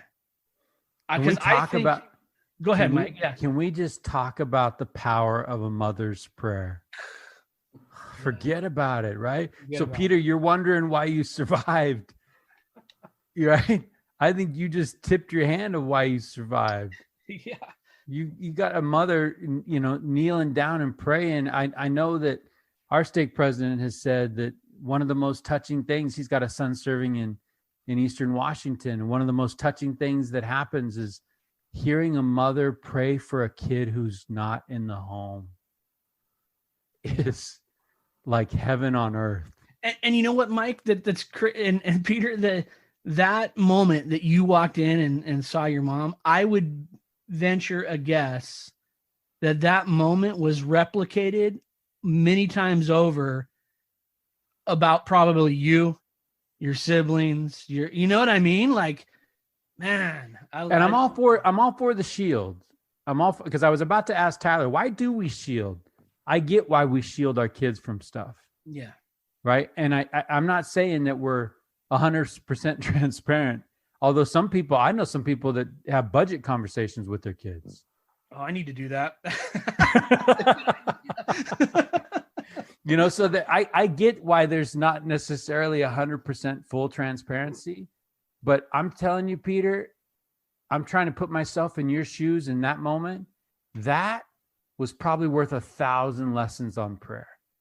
Yeah. 1,000 Sunday schools or 1,000 seminary days, seeing that in action probably connected some dots for you in a way that probably nothing else can, right? Seeing it. Oh, that's what prayer does. Oh. And I've thought about that a number of times, and then I think about it, in my own life with my kids. I don't think they've ever walked in on me, kneeling by my bed saying prayers. They've walked in on me saying other things that I probably shouldn't repeat. It's well, and that goes to Tyler's point when you say, hanging. I've got people in my own home and they're hanging on every word that I'm saying. I just made a note. What are you saying, Mike? Because they're hanging on every word, whatever you're saying. Absolutely. Yeah. What you're saying is the code that is going into how they're patterning their life. What are you saying is a valid question for us every once in a while to check ourselves and say, am I bearing testimony, not just on Sunday? That's it, right? I mean, somehow, we've got to be able to convey what are the most important. Like, I go back to that idea and that discussion of identity, and we asked the question to each other, what were the moments that helped us, solidify our identity and know who we are? And man, I just think like moments like that and right now we're sort of in the captain's seat to a certain degree, where we can say things that have influence, that are meaningful. And man, I love that story. And I think, and I don't think these moments just fall out of the sky. Yeah. I think that there needs to be some intentionality behind them, right? The next time you're in a car, like Abe Freeman, I got to warn you, I'm coming after you, right? We're going to go 3 hours and play ball on Saturday. In my mind, I'm like, I got 3 hours with my 16-year-old kid in a car. Oh, Quinn Gould could fill your head with those guys. I get it. I mean, there's going to be some balance there, right? But it's almost like Ashton Buswell. You want to talk about basketball? You want to talk about girls? Right. You want to talk about girls? You want to talk about the universe, right? Let's talk. Because the last time I actually intentionally asked a question, and that question set the conversation for the whole ride home. Yeah. And after we got out of the car, he said, "Hey, thanks for the talk." Like, because we think they don't want to. Yeah, that's right. That's right. In our minds, we're like, "Oh, we don't want to ride these kids. They just let them listen to their music. Let's talk about the NBA. It's like they want it. Yeah. Maybe not all 6 hours. Not 3 hours there, 3 hours back. Yeah, I think they're good for a good 30 minutes. But you take what you can get. I got 30 minutes in. Beggars can't be choosers. You take what you can get. Peter, I love this podcast and I love this experience because of what you just did. You let us in on a moment where a boy sees his mom praying through a really hard time. And I appreciate you kind of replaying the movie for us there. Yeah. And I can only imagine what that did for you and in your life and with your relationship with your mom. Right. And it's interesting. You said, yeah, I've reflected on that many times. Think about like that moment. How old were you? 10, 11 years old or something like that? Yeah, 11 years old. Yeah, 11 years old. You see that, and here you are, at the ripe old age of 29. Right? Yeah. And yet you're still, remembering that. I think that's so powerful. Can I ask you, Peter, we spend time in the home and we see the things that are modeled there. But at some point in time, we talk about identity. We've got to figure out those things on our own. Were there moments, or when does faith become yours? You talk about your experiences on your mission. When does that become yours as opposed to your mom's and your dad's? I don't know that I could point to a specific, hey, it was this hinge moment, but life is such a progressive process. it's such an iterative process that, everything's building on itself. It's said we're the sum of the 5 people that we hang out with the most. That's contributing to our identity, to our faith, to all of that. It's going back that, the 2 years I spent just kind of trudging along and trying to figure out who's Peter Carlseen and what the heck is he doing out here, and what's he going to do with the rest of his life. And I'm still trying to figure that out. But you know what I love about that answer, Peter, though, is that because I do respect you a lot for your knowledge and for your faith, and I think it's important to hear that process is still going. Sometimes when I was younger and I would listen to people talk about their own experiences in the gospel, and they would talk about these very, profound moments. And I always felt like, man, I don't have that. So maybe I'm not there. Maybe I'm not the guy that can do this thing. Right. But I think it's important to hear that life is a progressive process, that our spirituality, our faith is a progressive process, and it's built upon by some moments. Like we would, you talk about seeing your mom pray. You say that and I'm like, yeah, that's a profound moment. Right. But maybe you wouldn't have thought about it that way at the time, but it's these moments of failure at faith. And then these moments of seeing something come, and that's what I have to hang my hat on too, is that I've had experiences that in my own mind are profound, but man, if I were to line them up with some people that I know, I would say, gosh, I don't have what you guys have, but I have a sum of a list of experiences that have combined to be something large and meaningful for me, And Peter, I hate to make you feel any less special, but you're not the first person we've asked that question to. What? Right? Yeah, sorry. Hate to break it to you. But as I think about that question, it's one of my favorites. As I think about that, regardless of how you get it, yeah, I would just love to be able to throw this out there. And maybe this is a simple construct that, again, I'm all about challenging. But in my mind, no one can take that from me. I can lose it. I can yield it. I can give it up. But no one can take it from me. Do you guys agree with that? Yeah. Okay. 100%. Yeah. I just think it would be great for folks that are listening to think, man, I lost it. No, you did lose it, but no one took it from you. And Mike, maybe it's not even a matter of we lost it, right? Maybe it's just a matter of it's dimmed so much that we can't identify it. Well, I love how we started the conversation at the beginning. Maybe it's a current that's under the surface. Yeah.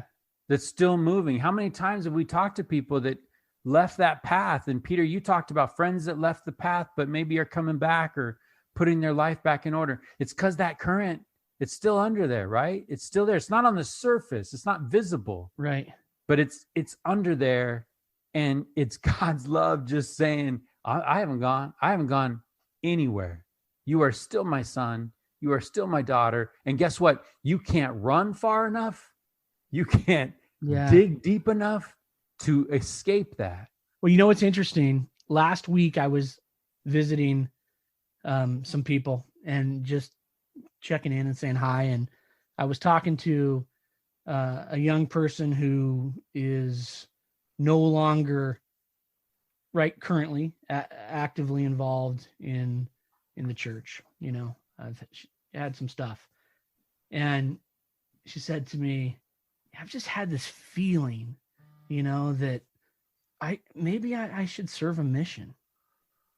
And I just thought, it goes back to that idea of maybe it doesn't, right? It's that undercurrent of that is just it's nagging at you, it's pulling at you, but we're trying to swim against it, you know. Well, and don't even get me started with the influence of people that we love who aren't with us anymore. Yeah. Right. Don't even get me started on the influence of angels that are just kind of I don't know what it looks like, and I'm not professing to know how that is ordered, but I know that is a reality. Yeah. I just want to emphasize the fact that the things we're talking about are verbs. Right. Right. When you talk to some knucklehead who says, I don't love my wife anymore, I've fallen out of love with her. No, you chose to stop doing that verb. Right. Well, I stopped believing a long time ago. I lost my faith. No, you chose to maybe not obey some commandments. You chose Peter, to talk about those, right? You talked about those sweet basics. You chose to maybe put some of those things aside, and of course, that fire is gonna dim, right? That light is gonna dim. And look, there's people who find themselves, due to circumstances that are out of their control sometimes, that their light is dimmed or close to extinguished, right? Well, and I think everyone on this call can say, yeah, if that were to happen, my light would be dimmed. Yeah, 100%. But I think that I kind of go back to Peter, your comment earlier about being around people, right? And the right people. Gosh, how powerful is that? You know, there's been many a time in life where I've wanted to just throw in the towel and be like, thank you very much. It's been fun. Not really. And I'm out. But I've had people around me who were willing to say, hey, look, let's do it. Let's do it for just a little bit longer. And let's see what it looks like in just a few more steps down the path. And then let's talk. It's funny because in my own kind of spiritual barometer, my wife knows when I don't want to be around people, something's wrong, right? It's almost like that temptation to hide, disassociate with people, right? And that kind of gets you in a funk, and then you're in that flat spin, Top Gun style, right? Like, this isn't going to end well, right? And I think you're right, and I think all of those are kind of that gets you off the path, right? Yeah, I like that idea of the progressive process, and I think those two words are just great words as it pertains to this topic, because you know, you've got to be willing to do the work to progress, right? And you have to be willing to stick with the process. You know, there's this idea that we will reach the pinnacle at some point, and then we can just kind of roll out a chair and sit in it on the top and go, man, that was a crazy journey. Well, that's why we brought Peter in, right? He's at the pinnacle. Peter he's further up than we are. For sure. Hey, Peter, before we leave that portion of your journey, how do you honor your parents today? You know, I've been thinking about that a lot since I got, since over the last couple of weeks.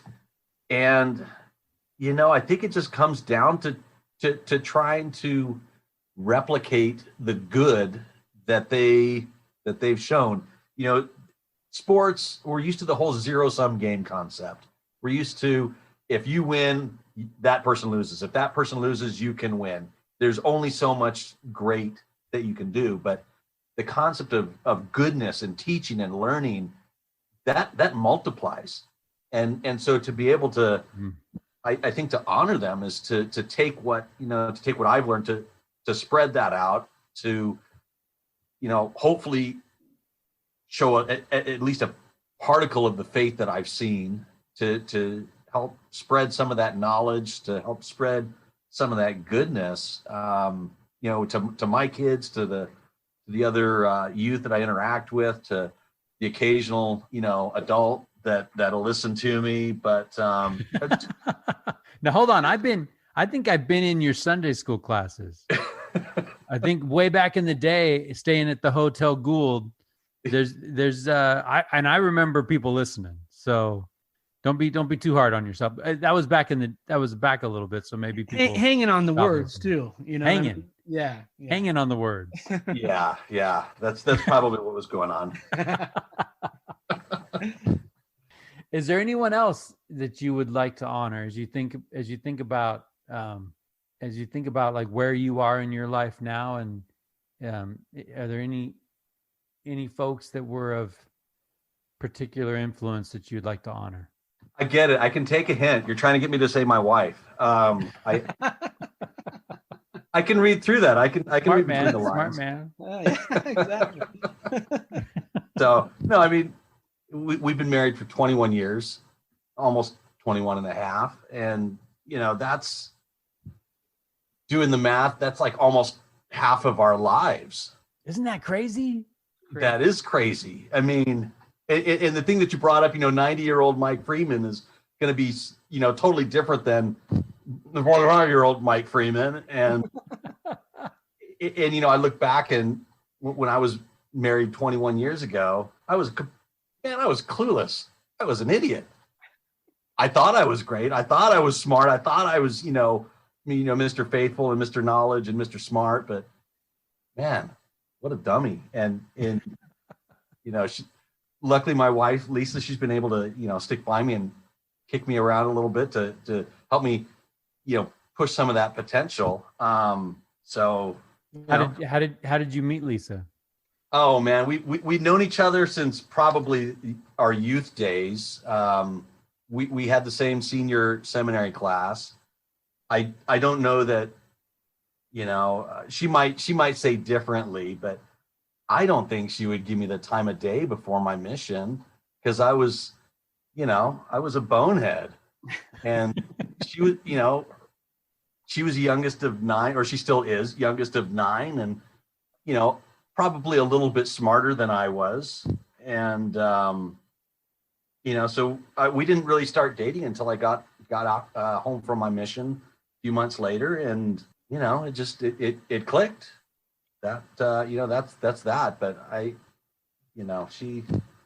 she was smart to wait until I got home from my mission before, showing any kind of interest in me, because otherwise she probably would have been wildly disappointed and ripped me off. So.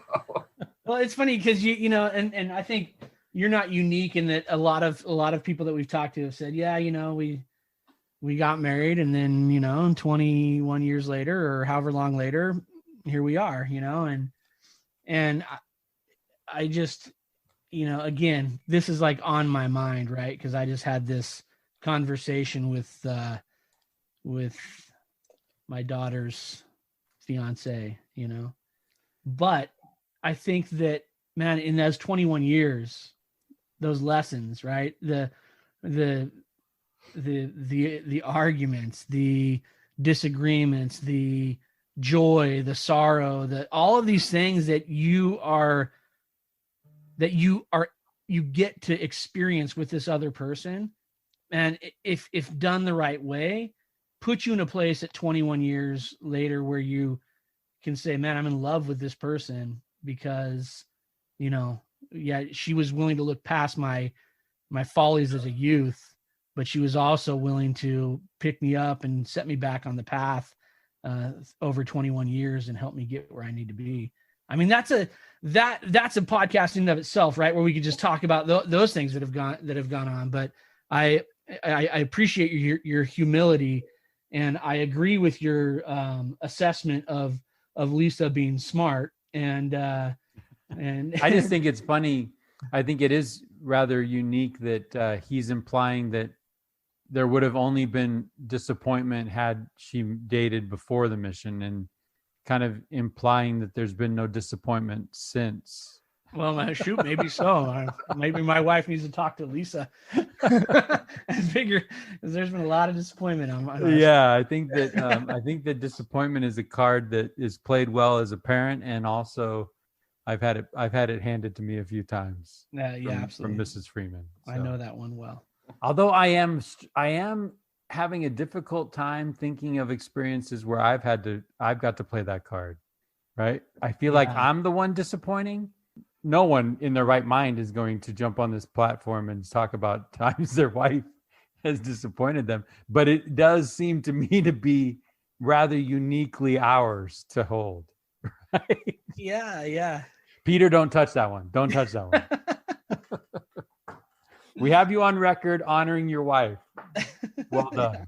Well done. So you talked a little bit about, trying to figure out what to do with the rest of your life. And I think that's another one. It's not a destination, right? But like, what did that look like as you're going to school? What did it look like to land in the career that you're currently in? So in high school, I was blessed to get a job. My friend Dan helped me get a job at the Taco Bell across the street from our high school.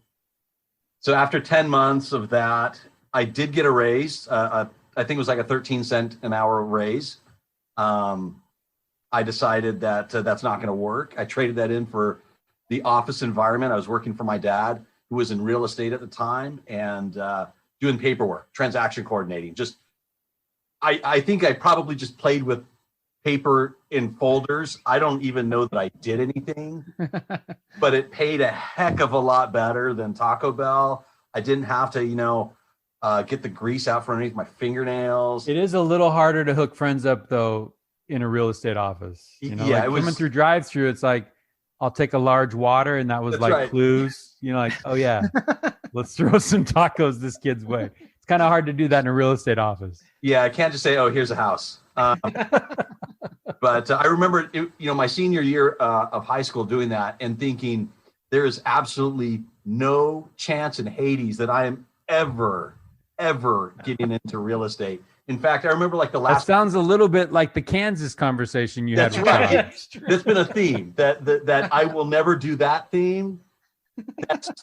I could go on more examples of that, but I just remember the last couple of months just saying to myself, hang in, just endure it well. You only got a couple months left. You're gonna be out of here. There's probably gonna be harder things in life that you're gonna have to deal with than this. So just suck it up and do it. So I did.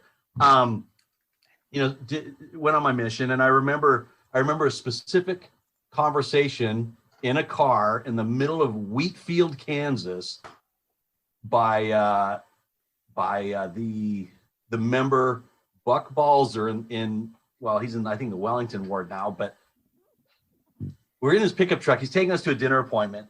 And it's like, so what are your plans after your mission? And I was right about the year mark, and I'm like, I'm gonna go to school and we'll see what happens. I want to be an aerospace engineer and design space stations, because that was my thing. And he's like, well, what about marriage? And I'm like, if it happens, it happens. I don't, I don't see it happening. And I remember his rebuke came very quickly, very swiftly. And I remember about 5 minutes later thinking, okay, maybe by, some unknown grace, I'll be able to experience that, after my mission. But I remembered that conversation. I've since, friended him on Facebook and reminded him about that. And it was a great conversation because it really helped refocus, recenter. It's like, you go on Google Maps and you're following along where you're at on the map while you're traveling, and all of a sudden something happens, wherever you drop your phone and map gets all messed up. You just have to hit that recenter button. It brings you right back to, okay, this is where you're at. This is your perspective.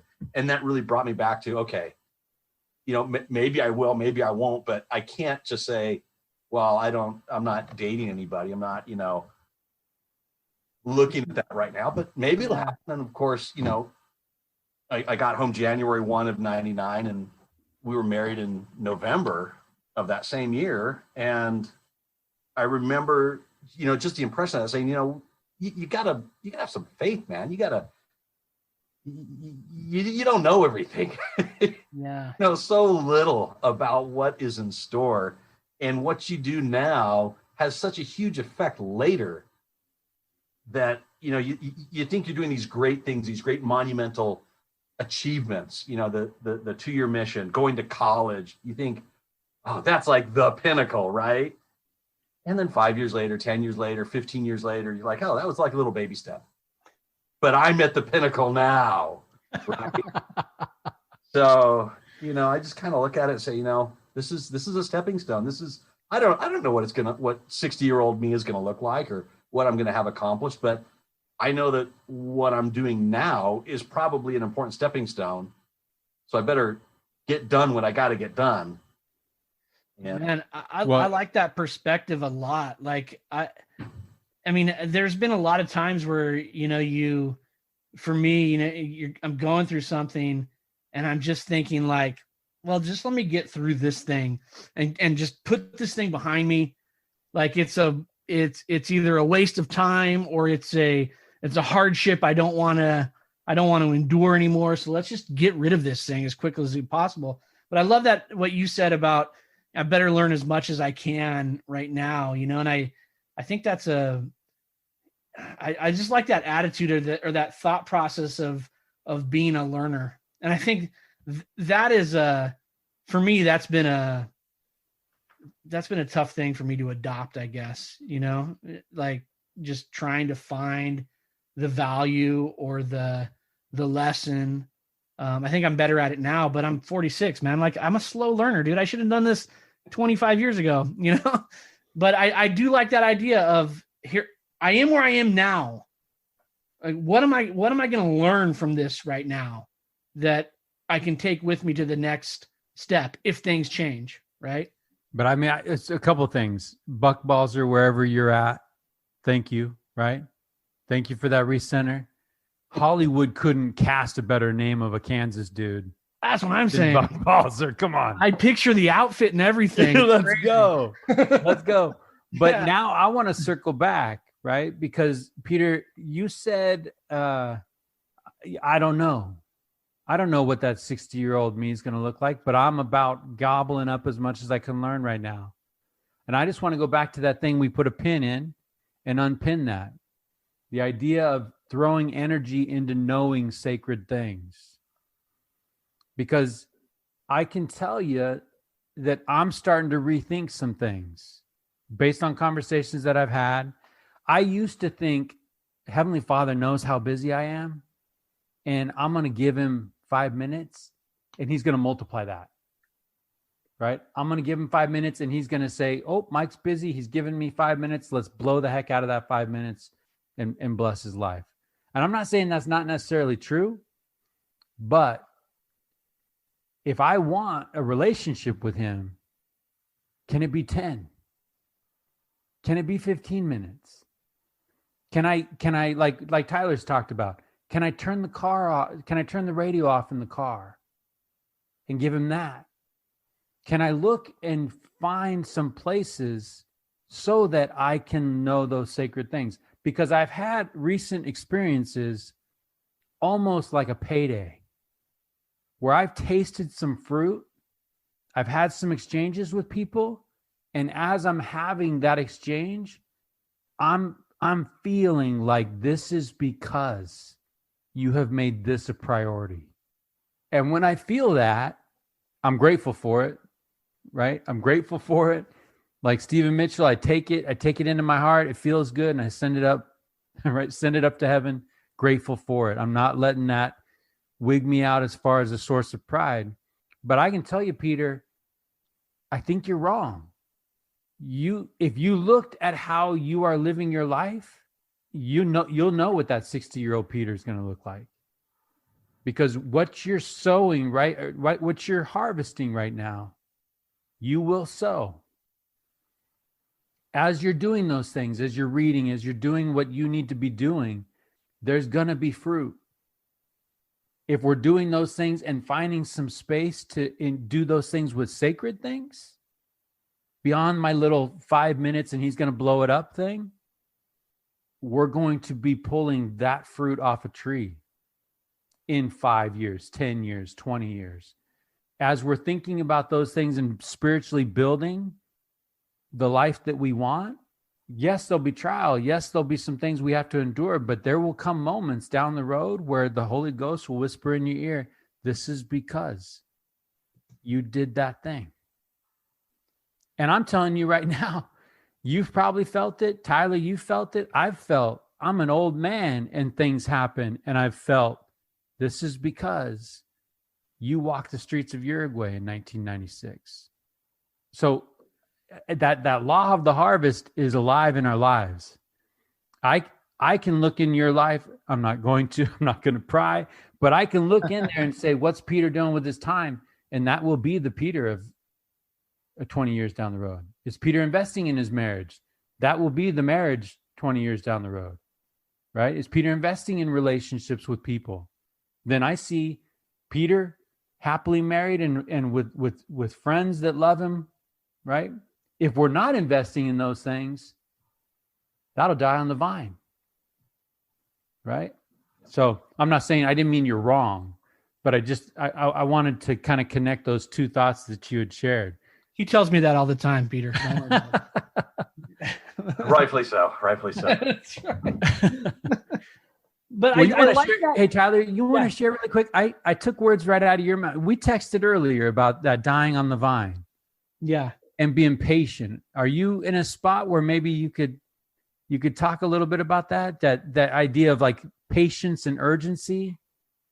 Yeah, you look. I don't want to put you on the spot. No, that's okay. I'm still sort of trying to learn that lesson myself, but I think that a friend of ours asked us that question about patience, and I think sometimes I've taken that idea of urgency or something that I know that I need to do, and I've convinced myself that hey, you just be patient, right? You gotta relax and let that thing come.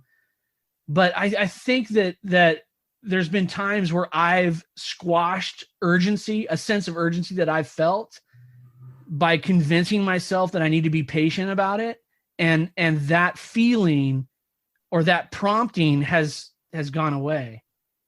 And it's not like I could stick a pin in that prompting and come back to it, right? So the lesson that I've learned is that when I feel it, I do it. When I feel it, I got to jump on it. Because if I don't jump on it, then that feeling will die in the vine. Mm-hmm. And I feel like those things are so precious.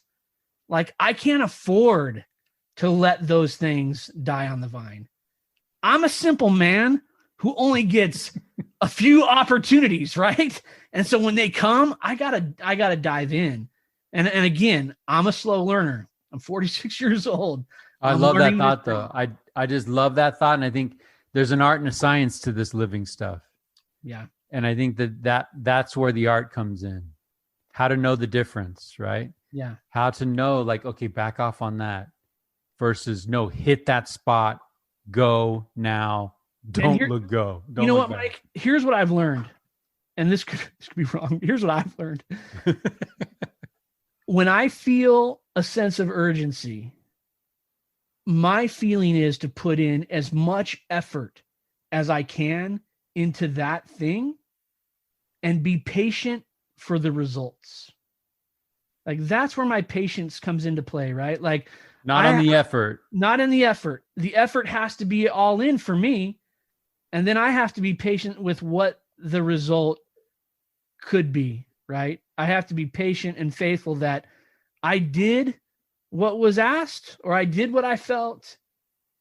I put all my effort into that, and something good will come of that. And I think that goes back to your point, Peter, though, of look, I'm just learning as much as I can right now. I don't know. That's my thought. No, it's beautiful. I don't know if I've ever called a thought of yours beautiful. So here we are, episode 47.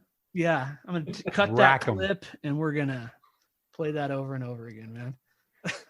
You can go to bed, put your head on your pillow and say, Mike called a thought of mine beautiful. Sleep like the dead tonight. Love it. So Peter, if I can circle back for a second and about, you've got a 16-year-old and an 18-year-old, and let's focus on them for a second.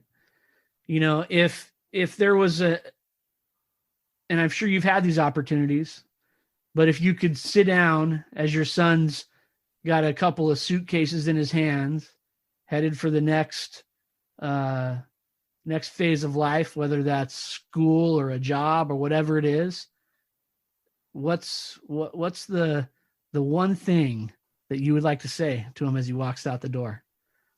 Let's not, you can say two things if you wanted to. But.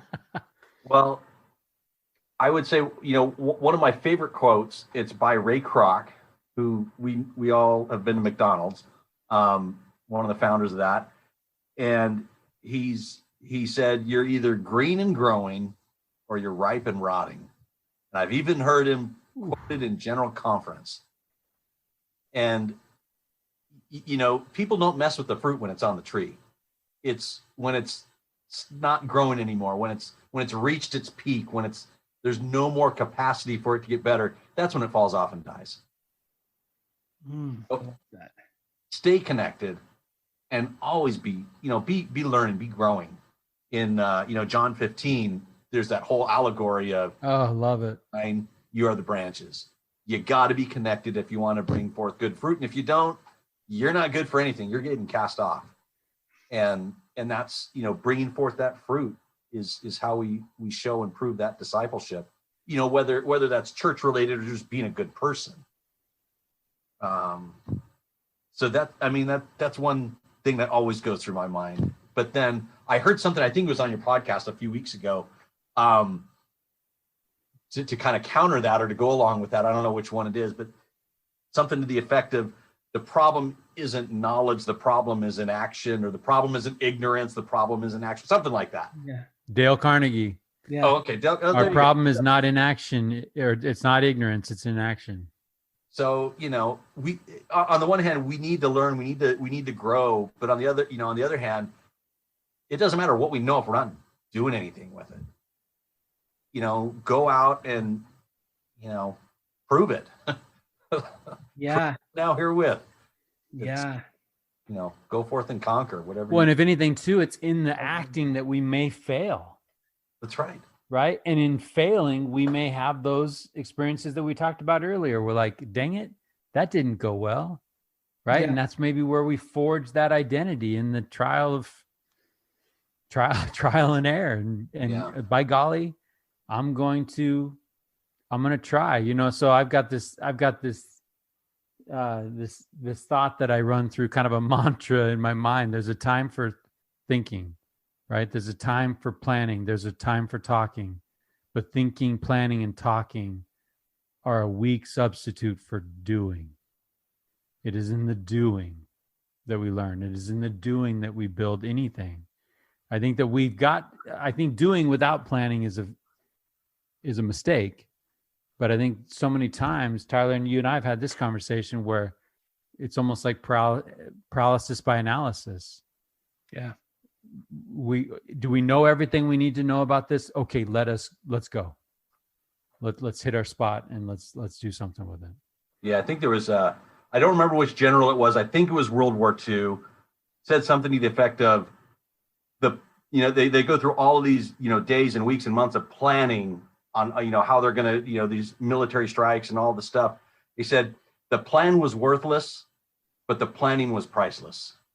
Yeah, you have to plan something, but when it comes down to it, you have to take that action. And I think too, that idea of inaction, because I think that we can spend a lot of time, right? I'm a learner by doing. That's kind of how I function better that way, and I think that sometimes there's this idea that we have to have all the answers before we can move on to the next thing. And I just love the discussion that we've had tonight about mistakes and embracing the lack of knowledge, and just continuing to move forward. I think it's so important, you talk about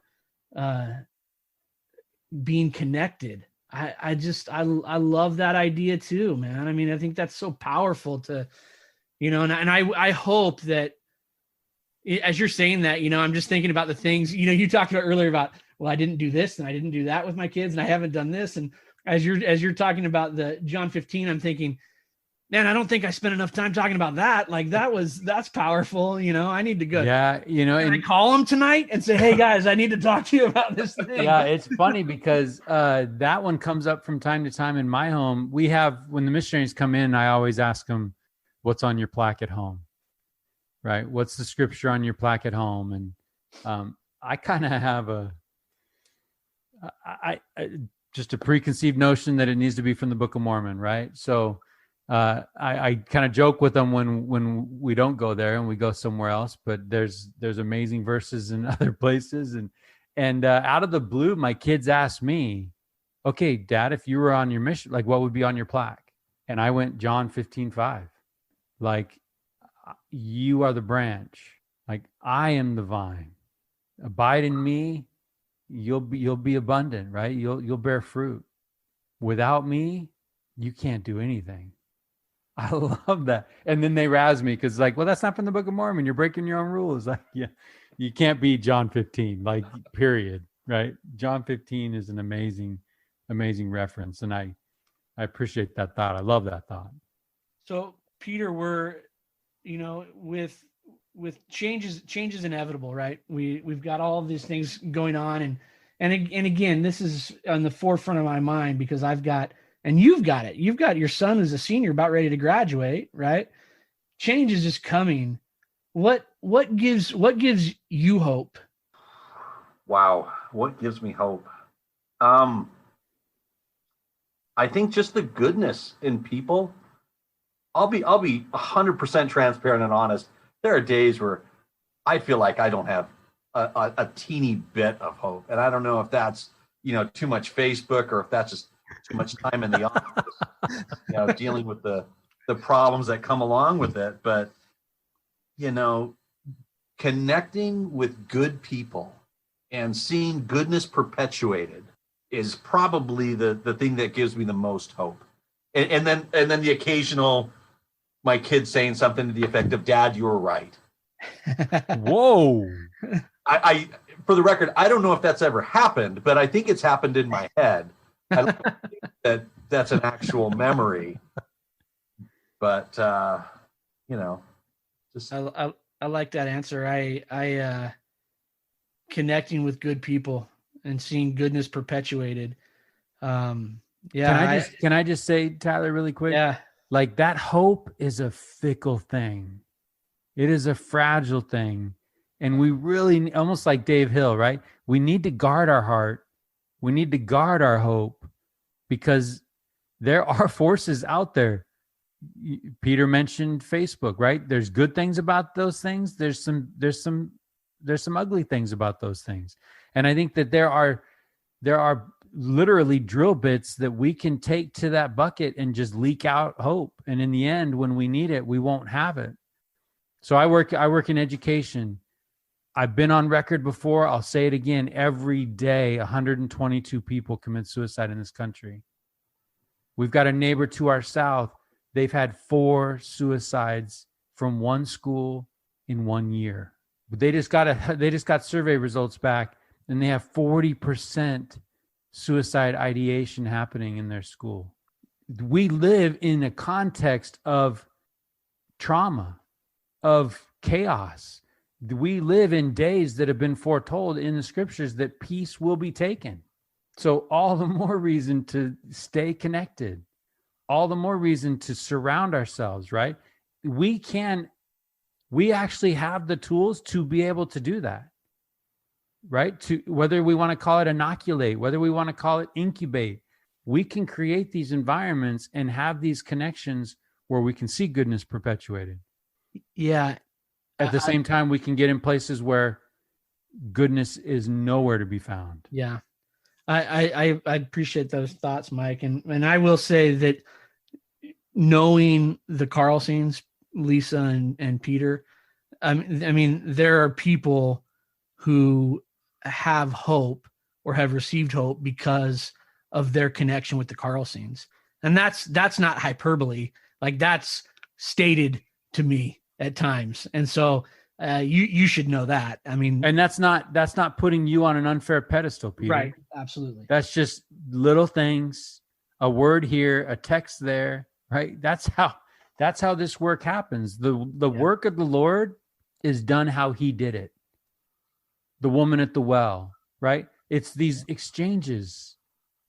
It's, I see you coming and I'm not going to walk around you. I'm going to interact with you and I'm going to try to do everything I can to master that interaction and put you on a higher plane. And you'll do the same for me, right? Yeah. That's that compassion that we're striving for. And again, striving, because no one's on that pinnacle called, yep, I've got humility, I've got compassion, check, check, check. I'm ready to go change the world. Done. Turn on Netflix, everybody. Time to binge watch.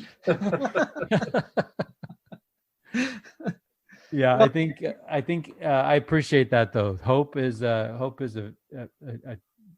pretty sensitive subject for me these days, especially when you look in it and you're looking at people and they don't have it. Yeah, but I think that there's been this theme through tonight's conversation of just people, right? Connecting with people and recognizing the people around you. And I think that sometimes, I've been going through this exercise every day of writing things down that I'm grateful for. And I've been doing it a while now, and I'm trying to write down different things every day. So this can be very challenging. Okay? You can't just write Miss Ricky every time. Can't. And though that's a no-brainer, but yeah, I think that sometimes we have to remind ourselves of who we have in our lives that have impacted our lives, because I think it's easy to lose hope, right? It's easy to feel like we're alone and we're kind of walking the path by ourselves. And I think that if we really stop for a second and we thought about the people that have impacted us, that have influenced us, and I'm not talking about 10, 15, 20, 30 years ago. That's great. I mean, that's important. But I think if we really thought about it, that list of people that impacted us or continue to impact us and push us and propel us happened yesterday, happened this afternoon, happened an hour ago. You know what I mean? And I think that I just love the idea of connecting with good people. And I think in our conversation tonight, Peter, like I've written a bunch of notes, and one of the things that I want to be more intentional about is connecting with people, but letting them know. Do you know what I mean? Like, I'm here with you. Like, we're on the path together. If you think life sucks, jump on my train, and we'll see how far we can get together. And then, and Mike, we've talked about this for a long time. I met a stranger in the night, right? Yeah. I mean, I will say this. To a thirsty person. Yeah. It doesn't take much water. No. To the folks that are down, the least bit of kindness. Yeah. It's like water to the desert floor, right? Yeah. It gets soaked up. So while it is hard, right? We don't have to go through these monumental. I love Mother Teresa. We quote her all the time on this program. I'm not saying go dedicate your life, sell everything you have, and go give to people that are down and out. Extending a lunch invitation and sitting down with someone and just hearing them out. Like Tyler's saying, I got you. I don't have answers, but I'm here. You're not alone. I see you. I hear you. That's going to be soaked up. It's going to be soaked up. And then those walls that we build, right? Melissa Engelbright talking about bricks, right? Called sin, that we build up these partitions. They come down, right? As we extend that love. The answer is it's not a complicated thing. Yeah. It's a simple thing. Maybe not easy, because we got to be okay with our stuff. Right. Right. We got to be handling our stuff if we're going to be in a position, right? If Peter is a train wreck, Peter's no good. Peter's no good to the people in his home. He's no good to the people in his office, right? And unfortunately, if Peter's a train wreck, everyone else has to pick up the carnage. So we, as folks that are striving, we got to lean on each other. We got to lean on each other and make sure we're taking care of our business so that we can be a blessing to other people. Sounds easy, right? It's done. Dude, we solved it. Good job, guys. Been on the Netflix. We're good. We did it. Peter, we've been at this for a little bit. Before I get into our signature last question, I just want to tell you that I've actually been reminded, hanging out, talking to you, of our hero, the hero of our program, right? That George Bailey pattern of living. And I've seen it, right? I've seen it in your life. Is there anything, as this invitation was extended to you and as you thought about your appearance on the show and the things that you would say, is there anything that you feel like you really haven't addressed that you would like to? You know, there's a lot that I wrote down, but I mean, context is everything. It happens. It happens from time to time. And I just wanted to make sure if you had something that you were losing sleep about, that we gave you the opportunity to fire away. If there was one other thing that I would bring up, it would be some wise advice that was given to me by another guy in real estate.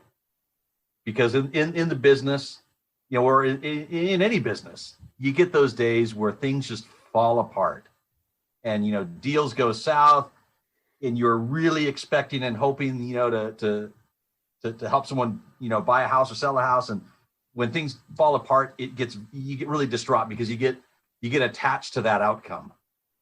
And I had this one agent, he used to work with us. His name was Jose Castaneda. And he had this great, humble approach. He came up to me one day in the office, and he saw that things were not great.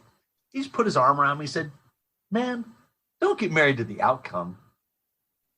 And that's pretty much all he said. Don't get married to the outcome. And I've come to interpret that as, you know, fall in love with the process. Do the process. Be the person. Don't get wrapped up on, well, if it doesn't turn out exactly the way I expected it to, it's a failure. Because, man, we don't know how it's supposed to turn out. Heck, if we did everything we thought we had to do to accomplish something, we may have a completely different result than what we expected when we went out on it. So, you know, that advice has always resonated in my mind. And, you know, it goes that book, Atomic Habits by James Clear. I know you guys have talked about that on the podcast. Love that book. Yeah.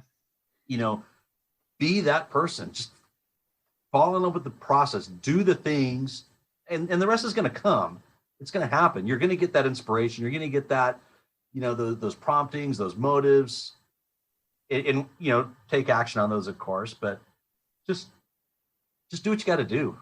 Don't get distracted by disappointment, and just fall in love with the process. When I think that that's great, man. I love that too. And a couple of thoughts right off the bat is, you know, be patient with the results. Yeah. Like Tyler was saying, be urgent with the process, be urgent trying to be the best that you can be in that process, but then be patient with those results. Because when you put that marriage, when you get married to the results, it justifies some pretty sketchy means. Exactly. Right. And then you start objectifying, you start using people to get that result. And you stop seeing the customer for who they are, and you start seeing them as a cog so that you can get what you want from the result. So it's wise. It's wise. Yeah. Love that. So, man, I got a realtor here, right? I got a realtor, and I'm thinking of, like, I'm about to go into George Bailey, and when he's on the doorstep and he's going through the martini home, right? And he's going through That's right. Yeah.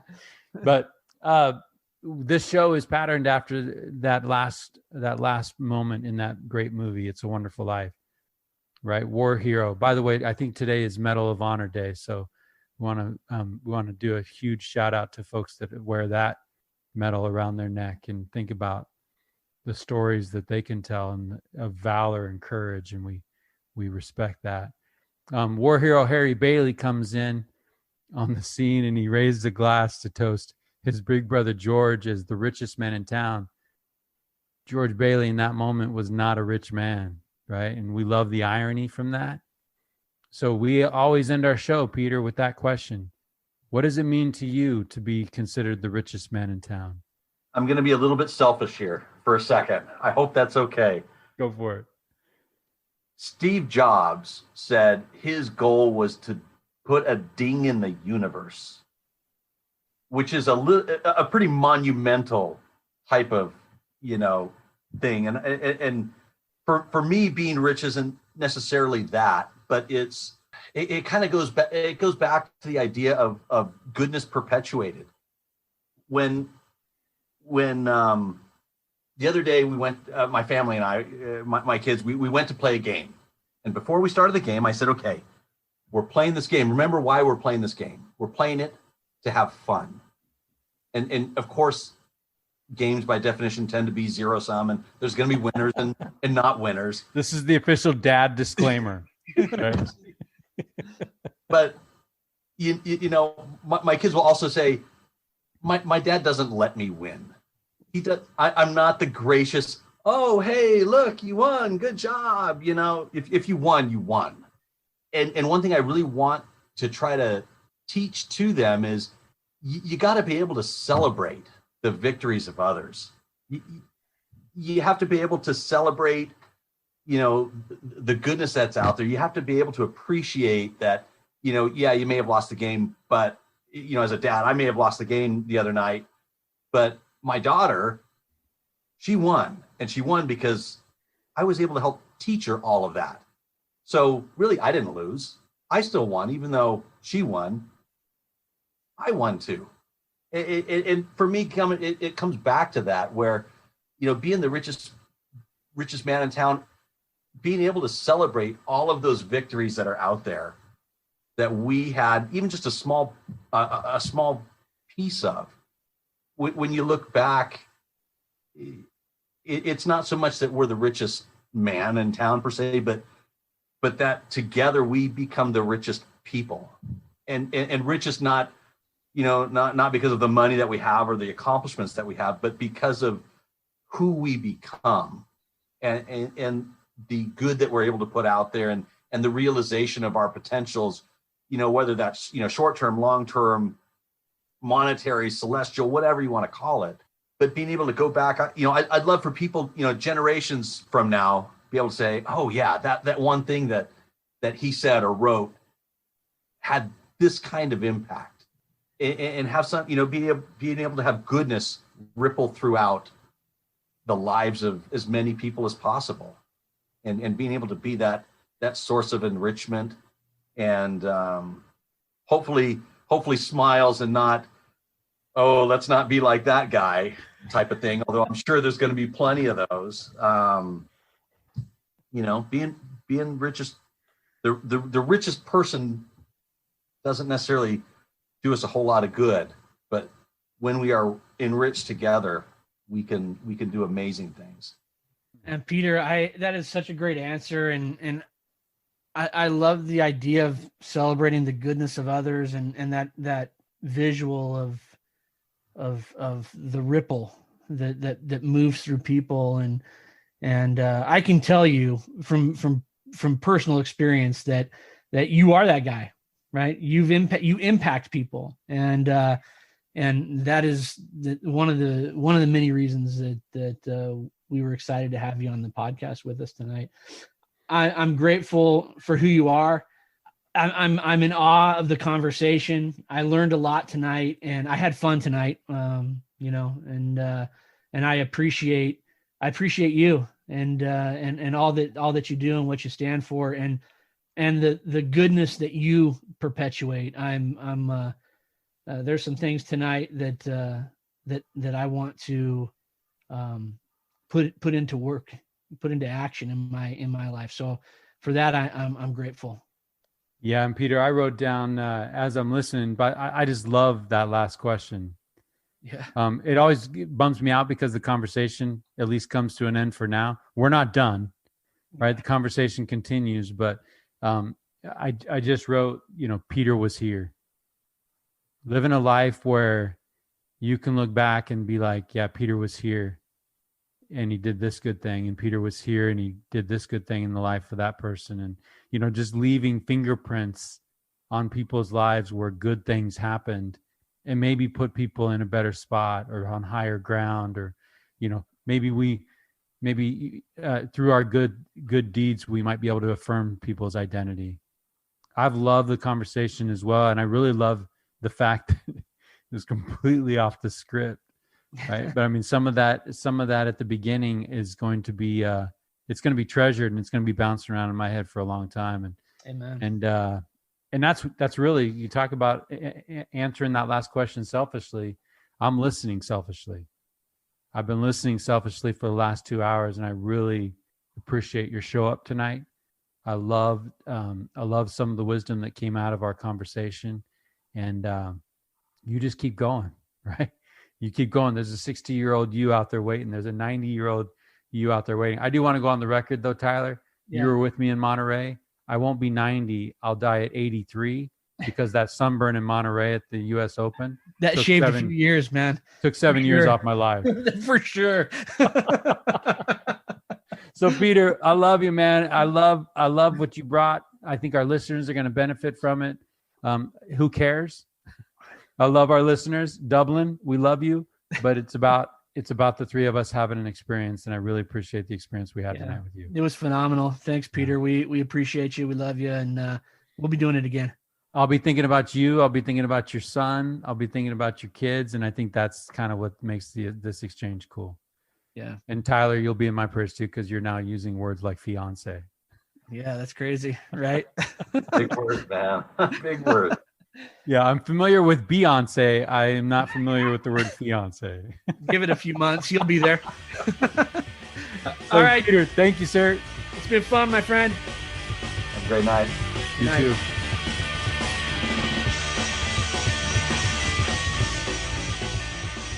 Good idea, Ernie. A toast to my big brother, George, the richest man in town.